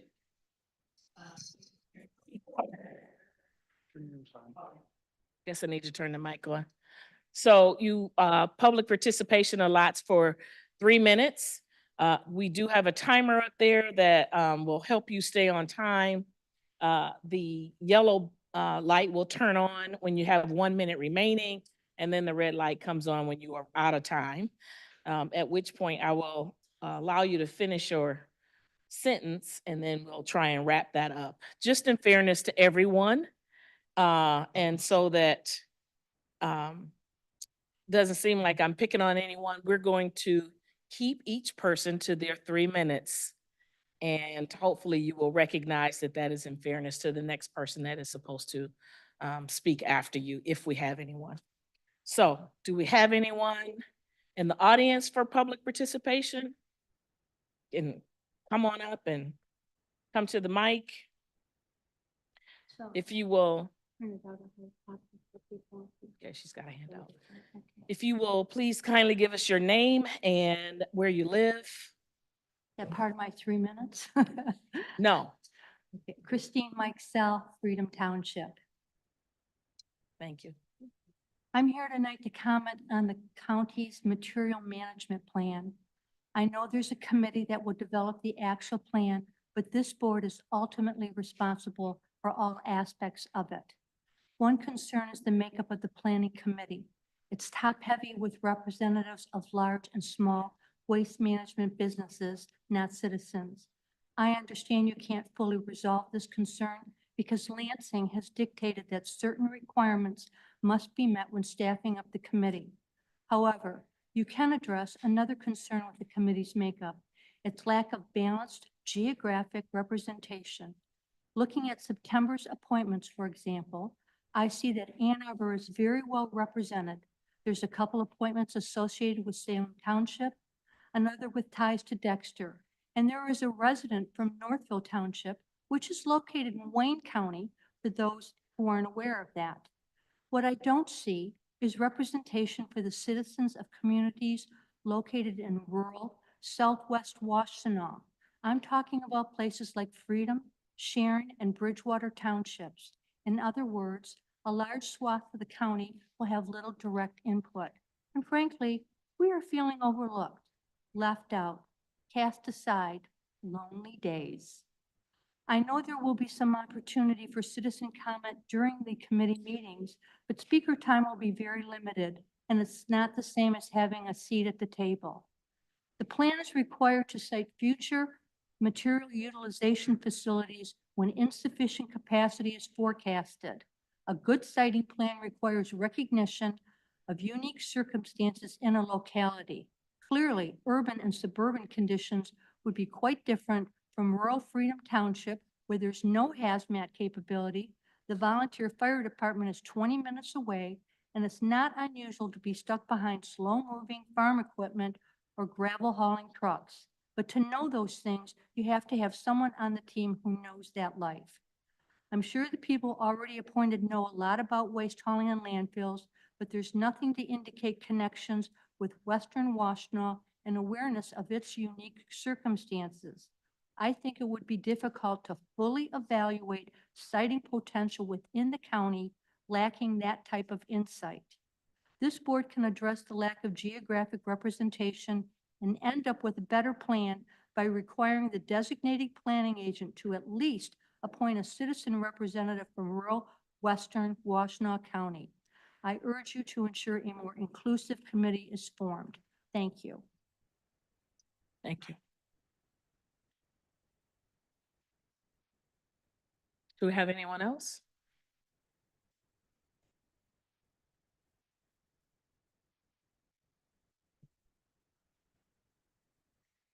You can turn the mic toward you just a little bit so we can hear you, and just tell us your name and and where you're from. Is that better? Yes. Perfect. Good evening. I'm here with my husband this evening, retired Army Colonel David Klubeck. My name is Renee Klubeck, his wife. We reside in Scioto Township on Hobbiton Lane, and as of this date are without broadband service, although Comcast is less than a half a mile from our home. Representative John Dingle was known to my husband from previous issues at his last assignment at the Pentagon. Therefore, when we were having issues, we referred to Representative Debbie Dingle. She referred us to her field representative, Georgia Frost, in April of 2024. Sadly, Georgia dismissed our frustration and pointed us to this county board for a few weeks ago for resolution help. We have communicated regularly with your project manager, Chris Scherer, since May of 2023. As of August 30th of 2024, his email says, Hobbiton Lane has become a buzzword in the county, but he has been rejected for additional funding to further the end of the project. Comcast has dropped the ball 3 times with him for our area. Would any of you like to see that email from him? I'm happy to forward it to you. We are the largest gap left in Scioto Township. In December 2022, the task force went to sunset. But the project did not. It continued with roadblocks, increased cost, and vendor lack of interest, and no one to champion our task but Chris. We ask, after 7 years of waiting, who would like to meet with us? Who do we turn to? Scioto Township has no representative to this board regarding the broadband. District 1 Commissioner, you are not only our representative, but you led the task force. We ask your support and open communication on what is happening. When the task force final report was done in 2022, December, we and almost 40 other homes just on Knight Road between Liberty and Scioto Church had not even been identified as without service by Comcast.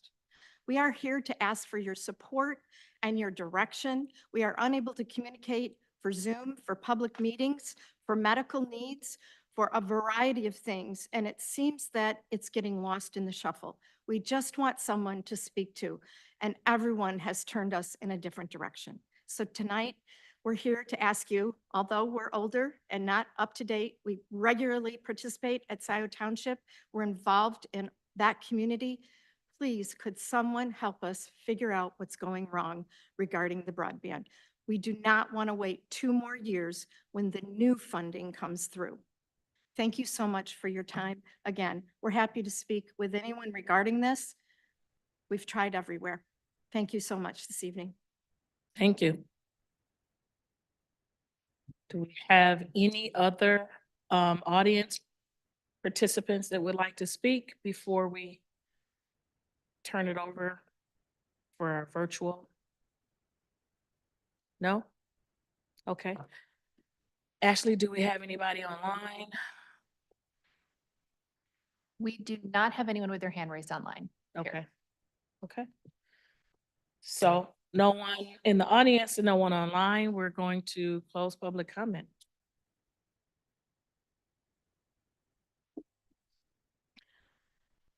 Is there any commissioner follow-up to public comment participation?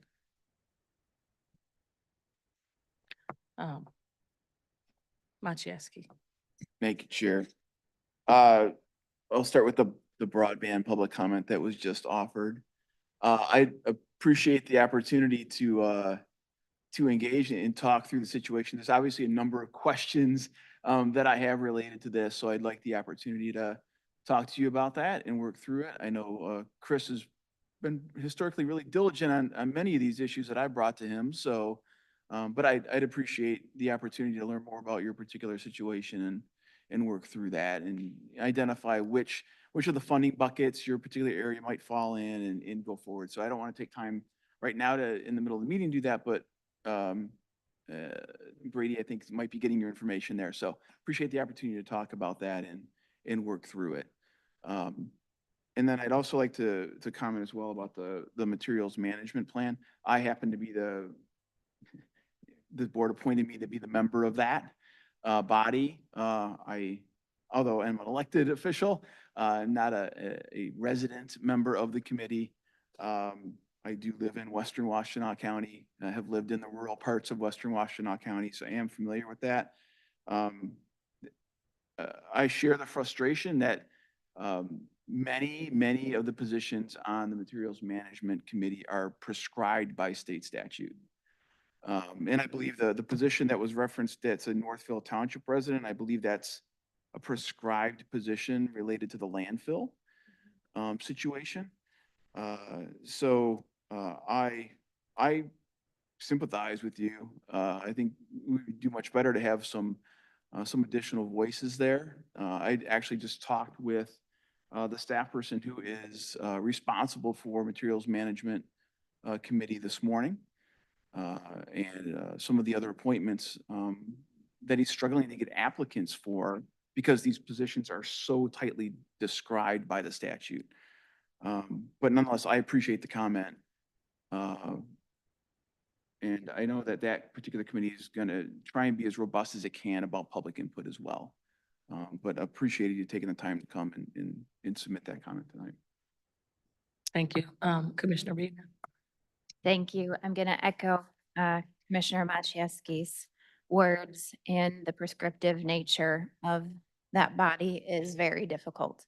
And I do appreciate having Commissioner Machewski there representing Western Washtenaw, at least as an elected, as he and I do collaborate a lot with adjoining districts. So I appreciate bringing this forward and the concerns. And I have concerns across all of our boards because we don't have the representation that I would like to see from Western Washtenaw County, from District 3 specifically. Some of that is due to prescriptive nature. Some of that is due to lack of interest.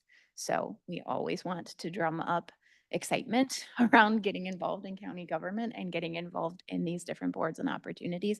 So I just really want to thank you, Christine, for coming out and speaking to this and hopefully inspiring others to want to get involved. Thank you, Commissioner Beekman. Commissioner Robbie. Thank you, Chair. Appreciate it. I just wanted to quickly say on the broadband issue, I don't know as much about that issue. I'm confident that, Commissioners Machewski and Beekman can help, address the issue there. But I did want to comment on the waste management discussion because this is something that I brought up at the last meeting when we appointed these members.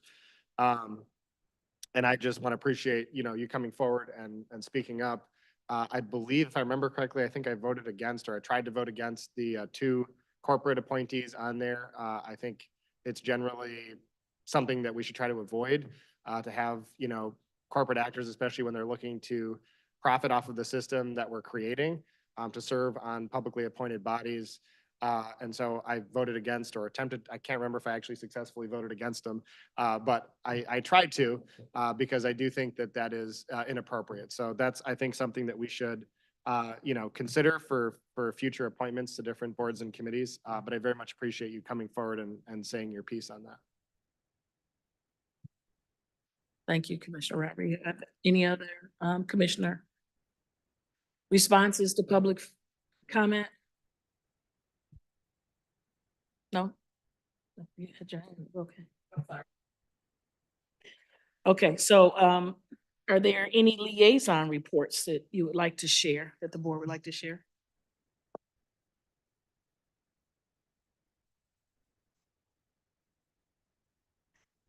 Commissioner Machewski. Thank you, Chair. The Board of Public Works met this morning. And I wanted to highlight a report that they issued today, the Wayne County School Recycling Report. And really an overview of the participating school districts, and I apologize, I left the report in my vehicle. But I was trying to check really quickly to see if it was available online, but if it is not, hopefully it will be. Some of the school districts included Lincoln and Dexter. I think Saline was in there. But really outlines some of the work that the students are doing on recycling and some of the education efforts that are going on in partnership with the Ecology Center and the Water Resource Commissioner's Office. And I thought it was quite enlightening about the idea that we are spreading word about recycling at the educational level and hoping the kids take that home to their parents and gain additional recycling kind of from the bottom up in terms of the age scale. So I wanted to highlight that report and that it was brought to the Board of Public Works this morning. Thank you. Thank you. Is that it? Okay. Next, we've got a special order of business, and I would appreciate if someone could make a motion to approve the resolution to set public hearing on the brownfield. So moved. Support? Can we get a roll call vote, Ashley? Oh, sorry. Any discussion?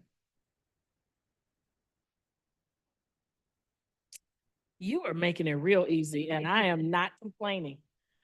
Okay, so now can we get a roll call vote? Commissioner Beaman, Yes.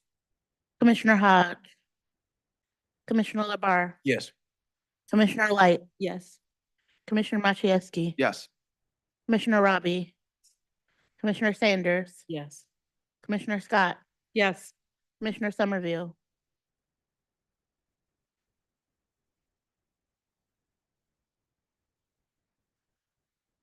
Okay. Motion approved. Motion passed. Okay, appointments. There are none. Takes care of that. We're on to our consent agenda. Can I get someone to, So I'm in support of the consent agenda. I support Commissioners LeBar's movement. thank you. Is there, no discussion? I'm not telling you not to, I'm just, okay. That would make things a lot easier. Can we get, can we get a voice vote? Ashley? Roll call. Voice. So all those in favor? Aye. Any opposed? Okay, any abstaining? All right.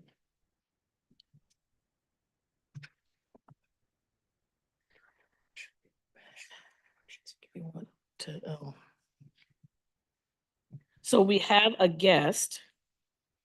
We have an actual report from Larry Kessenbaum for the election security report.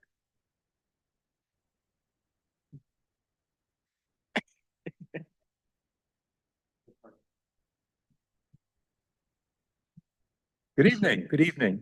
I'd like you all to meet Rena Bash, who is now the county election director, and she's going to present some of the findings we have here. Go ahead. Thanks, Larry. And thank you all for the opportunity to speak about election security tonight. And as you can see, I brought props. But first, I want to, since I haven't met all of you, I'd like to just give you a little bit about my background. I have a bachelor and a PhD in material science and engineering. And so I spent 15 years in a technical role in the automotive industry. I've also operated a small business for 10 years. But then in 1999, I got pulled into local government. And since 2004, I have been serving as the township clerk in Ann Arbor Charter Township. And since July 1st, I have been also serving in this role as a director of elections. So I've been running elections for 20 years.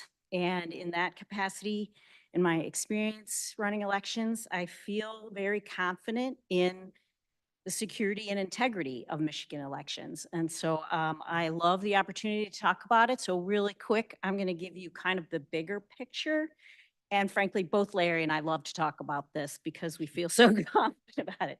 So I'm going to give you like the bigger picture, what's going on with security and integrity in Michigan, and then more specifically, what's happening, what we're doing around it in Washtenaw County. So as I mentioned, I have these lovely posters all about what makes Michigan elections secure.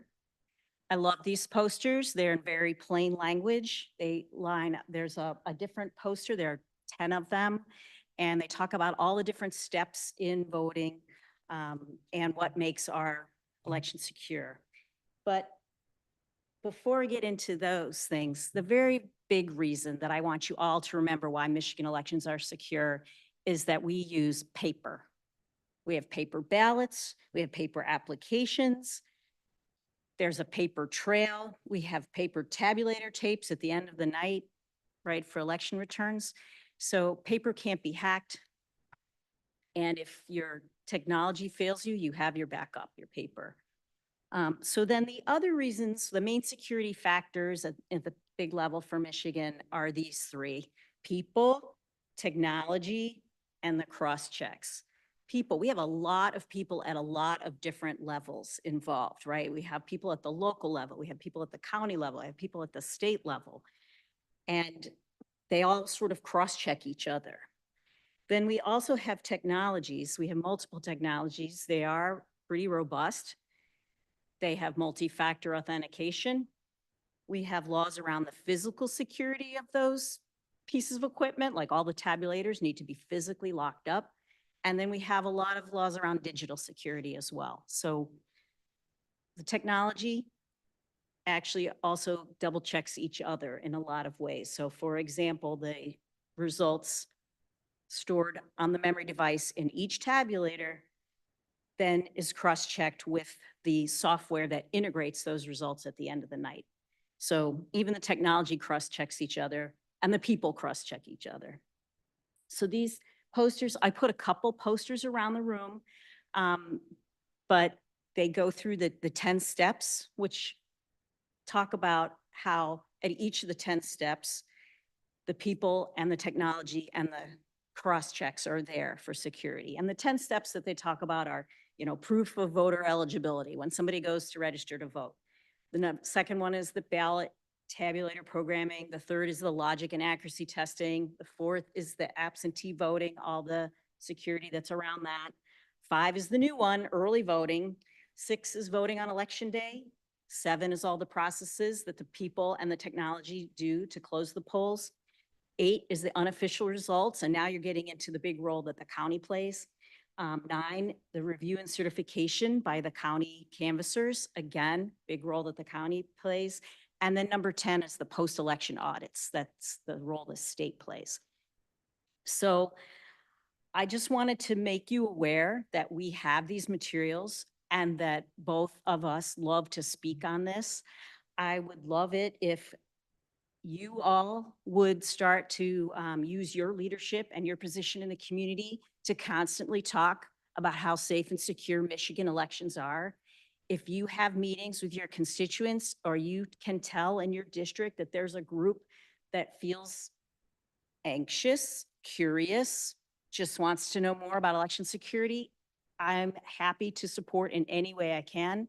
I'm happy to come, give presentations, use these very clear materials and share information. So I hope you would look for opportunities, but I hope you also, if you would like to get back up on how to talk about this, you could borrow these posters and take them with you out into the community. So that's the big level of Michigan. And some of the things, I made a few notes, what the county has been doing, what we've been doing in the county clerk's office around election security. And the big ones are, we have what we call a business continuity team, and it includes representatives, those of us that are working in elections in the county clerk's office, includes the sheriff's deputies, includes our IT professionals and our cybersecurity professionals and our facilities management. And I'm sure I'm missing some others. They're all kind of new faces to me, but we have been meeting. We have been revising and updating the, what we call the business continuity plan, but it's also basically basic emergency preparedness, working through different scenarios. What if we lose power in the building next door? We'll move into this building. What if we lose the internet? We move to a paper process. And so we just work through all of those different things, and we have a written plan, which has been updated and revised and nearly finished. We do a lot of training. For example, myself and the elections program manager, and Bill Schneider, our cybersecurity manager, we recently attended a training workshop with the Michigan Secretary of State's office, FBI, CISA, and other agencies. Myself and many of the local clerks continually attend training sessions, such as changes to the challenger laws, how to keep order in the polls on election day. We have ordered and received and started to distribute these little pocket guides. You can't read that? You can't read that? It is the Michigan 2024 Law Enforcement Quick Reference Guide. And so our deputies and law enforcement can have this in their pocket. It lists all the pertinent election laws. We have asked all the local clerks, I speak regularly with the local clerks, we've asked them all to take a look at their emergency preparedness plans that they've had in the past. 4 years ago, we were all worried about a global pandemic. There's probably new concerns now. We should always be reviewing them. Let's see, we also purchased 2 portable backup power batteries to run the server and the relay station on election night. Should we lose power for a short term? And as I mentioned, Clerk Kestenbaum and I are actively participating in forums and opportunities to speak to constituents to highlight Michigan election security. And I think the more we talk about it, really helps lower the temperature of the conversation. I'm also in touch regularly with the chairs of both of the major political parties in our county in order to further that conversation. So with that, I'll take any of your questions. Do we have any questions? Yes, Commissioner Scott. Thank you. Thanks for the participation. Thanks for the, thank you for the presentation. And I love the boards and would love to see the little card as well. Oh, can pass that on. How do you think you guys are doing set up for having poll workers? And the part B of that question is, how old do people need to be to work the polls? Well, let me just say that one thing that many people don't realize is that 16 and 17-year-olds can be poll workers. And we have done some outreach, and some of the areas have done outreach to high schools and to people in that age group to supplement our poll worker workforce.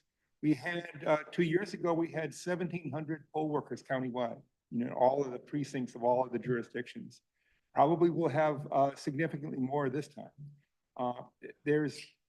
Michigan elections are very decentralized. We have 27 cities and townships in Washtenaw County. Each one has a clerk.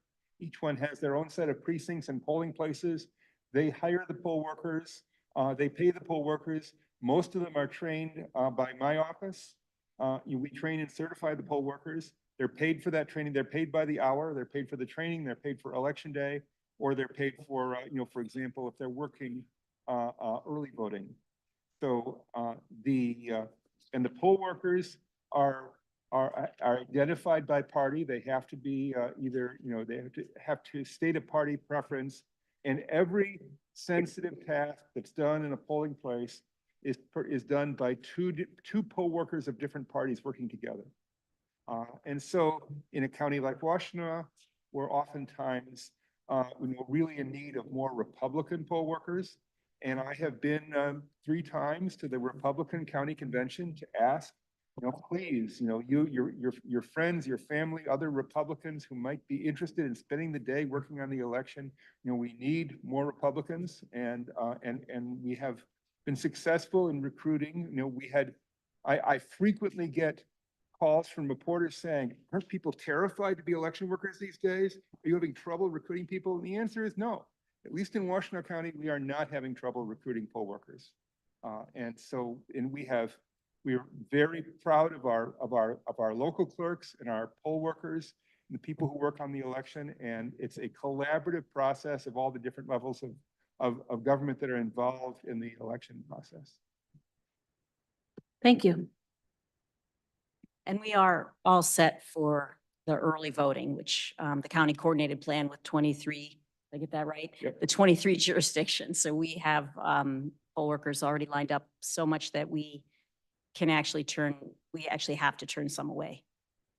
So it's great. It's But great. there's still, the local clerks are still working on election day poll workers, but we have our poll workers set up for at least for the county operated sites. There's basically the county, my office is operating early voting sites for 23 of the 27 jurisdictions. The 4 that are on their own are City of Ann Arbor, Ypsilanti Township, City of Milan, and Bridgewater Township. Other than that, they're county run sites. So this is our first opportunity of this year is that we are directly hiring poll workers to work on the early voting sites. And they're poll workers the same as the poll workers who work on election day or the poll workers who work in absentee counting boards. Yes, Commissioner Maciejewski. Thank you, Chair. I'm going to ask you a question that I've heard from a resident of my district and get your response to it. The question revolves around early voting and absentee voting and the security of the ballots after they are submitted. So when somebody goes to vote early or return to an absentee ballot, how are those ballots stored and secured until they are actually tabulated? You go ahead. Well, they're 2 different things. So with absentee ballots, those are returned to the local city or township clerk. Right. I think you're still referring to people bringing their absentee ballots to an early voting site. Oh, Two different methods. Right. So, Okay. Yeah. how Okay, do go you ahead. secure the early voting ballots and how do you secure absentee ballots? Go ahead. So the absentee ballots are secured at the local city and township clerk level. They have to be locked up. So they are checked in. And as you can reassure constituents that ballot boxes, like drop boxes, are locked. They have video surveillance and they have to be checked every day. And the ballots have to be transported. If they're not at the city or township hall, they have to be transported in a certified ballot container. So once they reach the clerk checks them in through the qualified voter file, and then they have to be locked up until election day, until they are delivered to the absentee voting counting boards. Early voting is pretty interesting. Each night, it's as if you're sort of closing down the polls. And so the ballots are taken out of the ballot box that's underneath the tabulator, and they are locked in a sealed, signed ballot box, approved, certified ballot container With a numbered seal. with a numbered seal.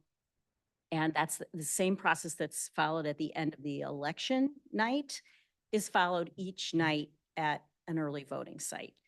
The difference is and then those ballots, actually all the equipment and the locked ballot box are stored in, we have locked security cages, or some of the sites actually have just a closet with the lock on it. The next day at early voting, at the end of the second day, they actually break that seal, put the new stack of ballots in there with a rubber band around them to indicate it's day 2. And then they perform the same process again.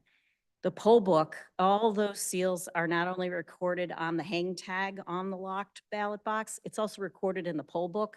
So chain of custody is established for all voted ballots. And that's checked at the Board of Canvassers during the canvass. And if I may, the other question I've gotten is about the Board of Canvassers and their actual role. What is their actual role and responsibility? We're spending a lot of time explaining this to our canvassers. So the actual role, it's the process check that they first make sure that all of the processes were followed, that all the documents were signed, for example, by one of each party, the zero tape, and then the end of the night, the totals tape, the election certificate, the election preparation certificate, all of those materials were properly signed. Then the big kahuna is that at each polling location, the Board of Canvassers determines that the number of ballots that pass through the tabulator, so the total number of ballots cast at the bottom of that totals tape, matches the number that was recorded on the statement of votes that night from the tabulator. The election inspectors record that number on the statement of votes, and that those two numbers, the number of ballots that pass through the tabulator, matches the number of people on the list of voters. Or in the case of an absentee voter counting board, it's called the AV list. So those three, the number of ballots that were voted, passed through the tabulator, matches the number of people that showed up at that polling location or had their absentee ballot processed at that voting location. We recently held a training for the Board of Canvassers, including for what we're calling assistant alternate canvassers, so that the hope is that we can have more people working through the process and hopefully get it through sooner, but having just as much scrutiny on each step as normally.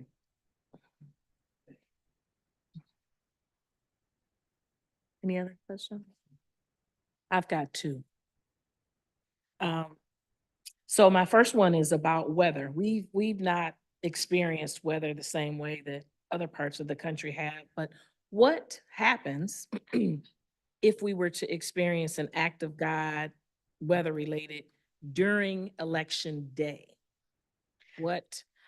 I've just never seen anything Yeah. where they've, you know. There is a process by which, let's say, a tornado wipes out a polling location and it has to be relocated.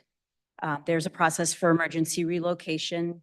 And then if voting hours needed to be extended, you actually have to go to a court. I'm not sure which court it is. Circuit court to get an extension. So for example, if, you know, because voting in Michigan is supposed to end at 8 p.m. But if you have a situation where the polling location has been damaged and you have to relocate it and you want to extend it to 2 hours, you could go to a court and make that argument. And the planning for the possibility of weather events and things like that is part of the continuity planning we were just talking about. And we have heard great story in the UP that a polling location had a drunken bear, a bear that had eaten too many fermented apples, passed out on the front of the township hall. That was in the Lower Peninsula. That was in the Lower Peninsula. So we election people talk about it all the time. we love this story. A bear basically parked himself right in front of the door of the polling place, which in a polling place that only had one door. And so that the election workers who were in the building were unable to get in, no one could get in or out until the bear was removed. They extended the voting. I would be talking about that too. That's and then my second is really more informational for residents. Can you just speak to if someone wants to verify that their vote was registered, not which way they voted? You can look at, can you just share with the general public, how could that be done after an election? How could someone check to make sure that their vote was registered, not which way? Even before the election, if you vote by absentee ballot, you can go online to the Michigan Voter Information Center and verify that your application was received, that your ballot was sent out, that your ballot was received, that your ballot was tabulated. That's all part of the MVIC system. And I'm not sure if that also reflects voting after the election. I mean, I think it does. After the fact, but in addition to the system that Larry was mentioning at mi.gov/vote, where a person can proactively go look, people can now sign up for text notification from the state. So when a clerk receives an absentee ballot and checks it in, that notification would go out to the person if they had signed up proactively for that, or they could passively go check themselves. After the election, the voter history is updated, and I believe a person can see their voter history. You certainly can request it from your clerk. People can request it as an export from the qualified voter file, and it shows whether or not you voted absentee or in person. Thank you. I just like that for clarification. Everybody doesn't always know who to ask or who to go to, so. Please tell them to ask us or their local or city township clerk. I really encourage your constituents to get information directly from clerks, not from anybody else. But Thank you very much for the I have- presentation. I have one more thing to mention. Oh, if there's one more question. Sure, Commissioner Robbie. Thank you, Chair. So when I was in the legislature, I drafted and introduced a bill several times on signature mismatch for absentee ballots. And I know that some of that has been passed into law since then, and then there was some court cases that challenged that maybe changed the way things happened, but then I think those were reversed. What's the status of that now? Well, I believe it's a constitutional change now that people have up until 3 days after the election to cure their signature, which mostly means they forgot to sign and the clerk has notified them and they have 3 days to come in and sign their absentee ballot envelope. Or if they made a mistake, they signed their partner's ballot envelope, you know, that they can come in and correct that. The other piece is that perhaps was part of the Well, it was, law you're talking about. I introduced the training. bill, yeah, before, I think it was Prop 3 that passed, that put it in the Constitution in 22, maybe, or. Yes, And so 22. it was like in 2018 that I introduced the bill, but I think the lawsuit had something to do with like the presumption of validity on the Presumption signatures. of validity was struck down, but the entire rest of the guidelines were not Got it, struck okay. down. And so it's the very first sentence or actually it was the subtitle, I believe, that said to assume validity. The training that the clerks all receive is still the same. There's actually a module in our e-learning center, which is wonderful. It's like a handwriting recognition module that they've gamified. So it's a lot of fun for clerks to actually, take the training, and it was very helpful. So there's that, and there's actually now the opportunity to cure a bad signature. There are 2 forms that are automatically generated when a clerk rejects a absentee application or an absentee ballot. There are 2 different forms that say why it was rejected and please come cure your signature. So there's a lot more, and I'm sure that's due to the legislation that you introduced. Yeah, A lot more opportunity for the voter to correct something that's wrong. Contrary to what some of the reports and maybe about other states, in Michigan, it is really very, very uncommon for a signature to be found not matching, that if it's that person's signature, it's, much more often they forget to sign it. So the notion that there's a huge number of votes of votes that are rejected based on signatures, that's just not true. Okay, I mean, I think my philosophy on it before was even if there are just a small handful, then we want to make sure everybody's vote counts. So Right. I'm glad that we have the system that we do now. I think it seems to be working really well. I guess the last question on that I had for you guys is, from an operational standpoint, if a voter's signature, if they forgot to sign it, let's say, or if there's a mismatch, how should they expect to hear from the clerk's office? Is it usually by mail, email, phone call? It's, All the above. there's an obligation to reach out by text, phone, and email, whatever contact information the clerk has available. From an operational standpoint, we mostly have people's emails now, and we can email them the signature cure form. And And these would be the local clerks, not my office. Right. Okay, Yes, it's Got just 100% at the local level, that's right, okay. right, where the AV absentee ballots are issued and Right. received. Last thought that I had was, I just wanted to say to both of you, Larry, you couldn't hear it, but as you were walking up, we were chanting, Larry, Larry. I will say, speak for myself, I don't speak for my colleagues, but I have a high level of confidence in our election, thanks to the work that both of you do. You have both done this work for so long, and you have created an environment in our community where voters, I think, generally are confident in our elections because they see the high levels of integrity that both of you put into the work that you do. And as you were just saying, you know, we have a state that actually has really good election law. The voters have created even stronger election law in the 2018 and 2022 election with the constitutional amendments. And the way that both of you have implemented it in your new role, but also in Ann Arbor Township for many years, and then in your ongoing role as the county clerk, it really does bring a high level of confidence as we go into, as we live in sort of unsettling and turbulent times, to know that our democracy here in Washtenaw County is secure.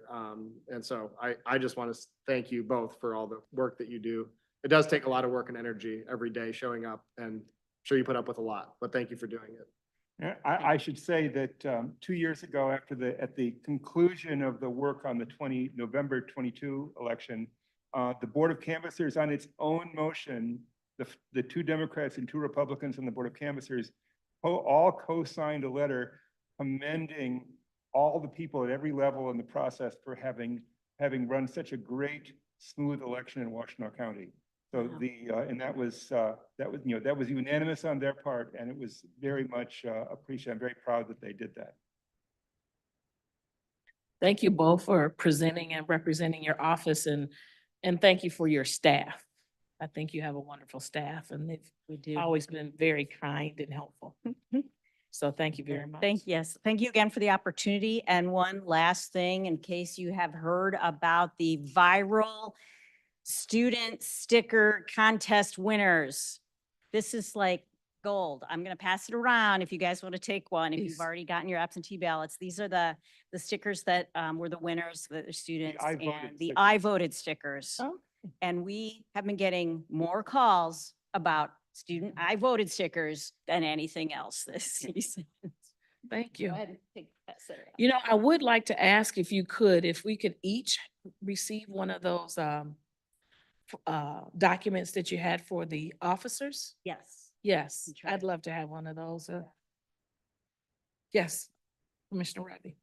On that note, I thought it was quite interesting. I was reading the backside of it. I didn't even know this was a law that existed, but misrepresentation as election official, that's really interesting on there. To the way that it's worded, even it's really interesting. There's some interesting laws in here. Mm-hmm. Thank you. Thank you. Next, we've got resolutions for first reading. Can I get someone to, all right, Commissioner LeBar, thank you. Thank you, Chair. Under first reading, a resolution to authorize exceeding the 10,000 maintenance limit on 4 Mile Lake level district for repairs from the Water Resources Commissioner. B, a resolution to authorize exceeding the $10,000 limit on Iron Lake level district. And then C, a resolution ratifying the National Fish and Wildlife Foundation Southeast Michigan Resilience Fund grant application from the Water Resources Commissioner. That is it for first reading. Support.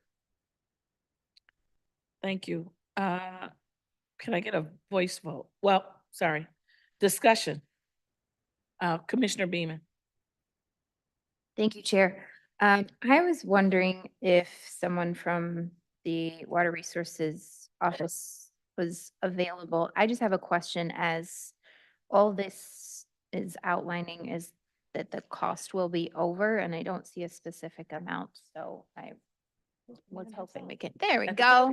I didn't miss you in the room. I'm so sorry. Hello, Commissioners, Water Resource Commissioner Evan Pratt. Yeah, that's a common issue in the water resources world. Everything we do is special assessments. We can't start spending money till we have permission to start spending money, which puts us in the, loophole nobody likes of, we don't know what it's going to cost until we're authorized to start spending. In this case, these are, I'll say, reasonably routine maintenance items that I was not quite able to miss out on participating in over the past 12 years. We've not had to do any substantive work in those 2 areas, although we do have some other problems at 4 Mile Lake that are a little bit bigger than just fixing a problem. But basically, we've got a culvert that crosses a trail over at 4 Mile Lake.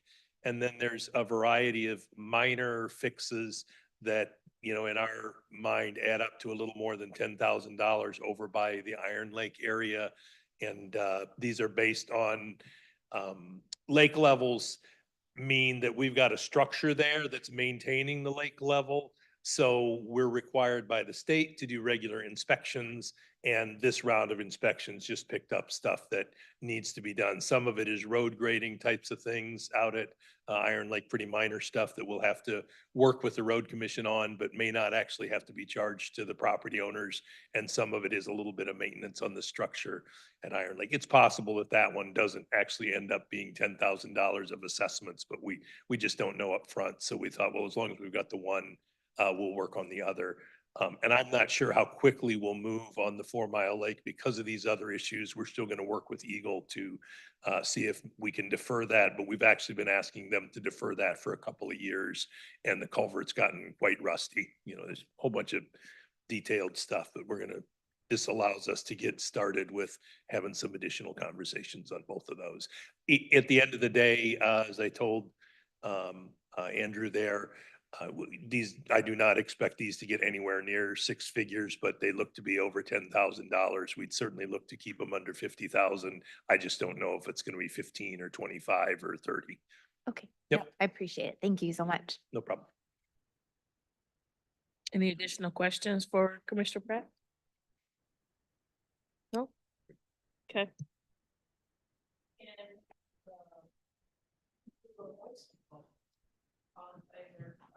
Aye. Any opposed? Any abstentions? Okay. Motion passed. Next, I would appreciate someone that could handle the final reading.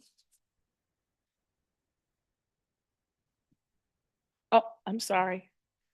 Commissioner LeBar. No problem. For final reading, A is resolution to adopt the fiscal year 2025 annual exemption option under Public Act 152. B, a resolution structurally increasing the Health Department General Fund appropriation from administration.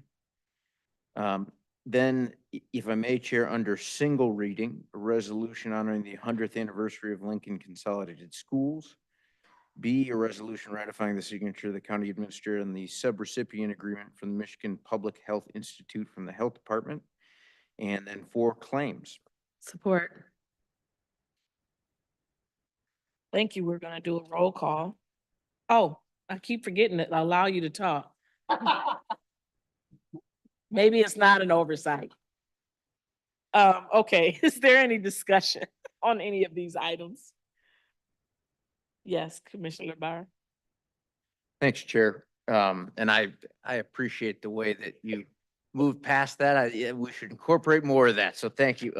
I just wanted to thank the staff on the MOE with the Health Department. I appreciate that we are making progress on that. Thank you to Commissioner Scott and Hodge specifically as our folks on the Public Health Board. But I remember more than 10 years ago, this coming up in issues with staff discussion and so forth. So it's good to see, and thanks for making that work. That's it, Chair. Thank you. Any additional comments? Yes, Commissioner Robbie. I've been real nice tonight. I've been real nice tonight. And I actually, I don't have anything too intense with this. I just wanted to say that for everybody's knowledge, when we do vote, I will be abstaining from item A. I feel confident that I can vote in favor of this as it applies to most of our organization, but due to my day job and the potential conflict of interest, I will abstain from voting. Thank you. Anyone else? Okay. Can we do a roll call vote? Commissioner LeBar. Yes. Commissioner Light. Yes. Commissioner Machewski. Yes. Commissioner Robbie.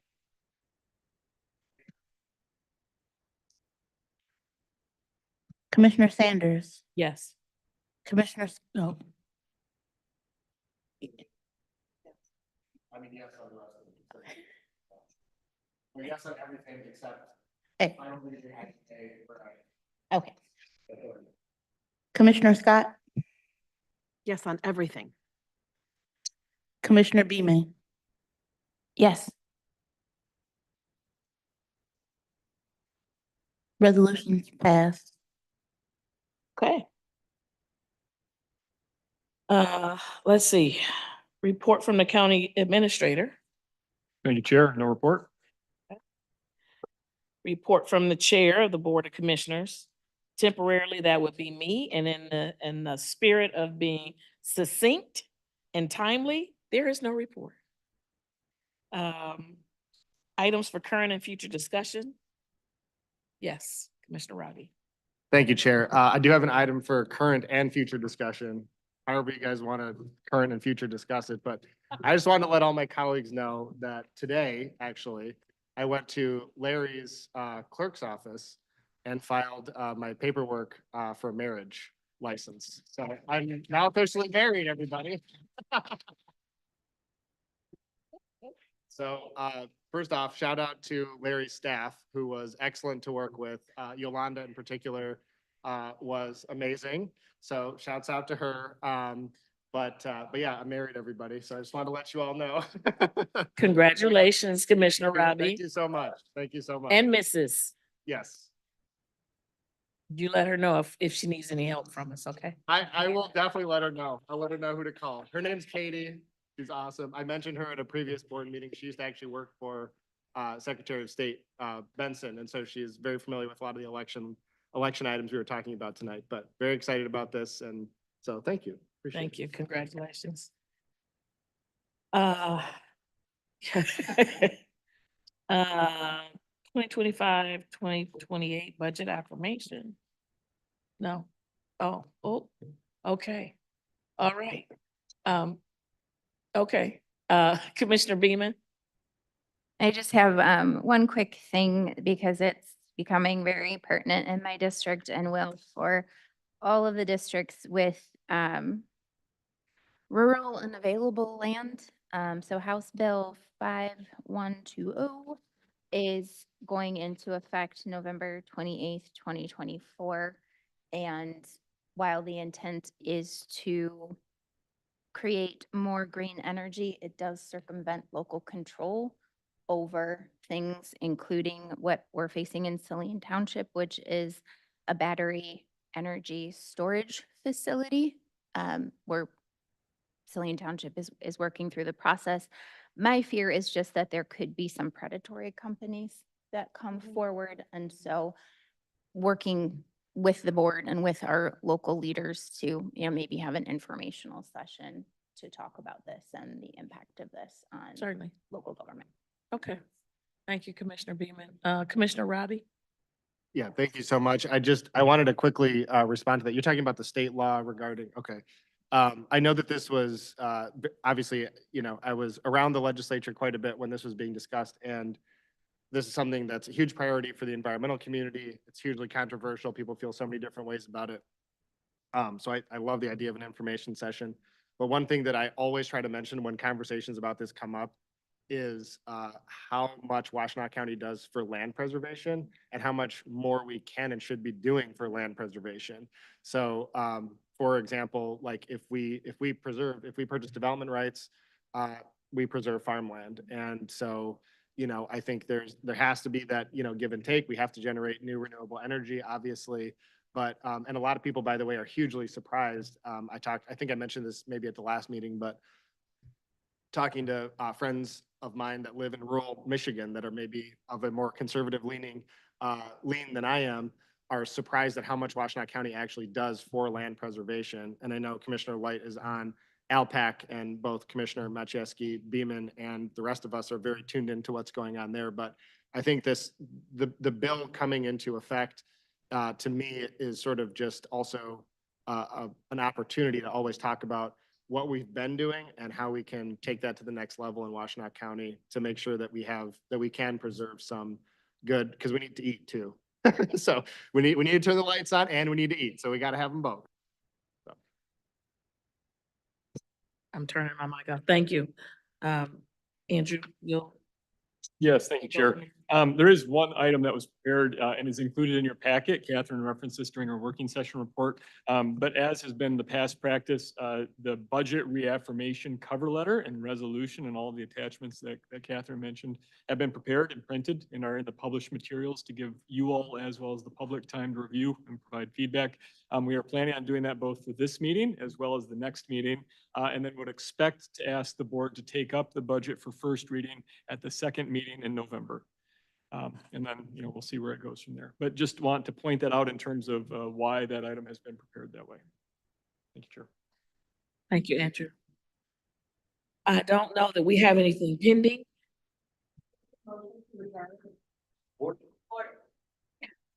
Motion to adjourn. Thank you to all of my colleagues for being kind and not hazing me on this first opportunity. Thank you.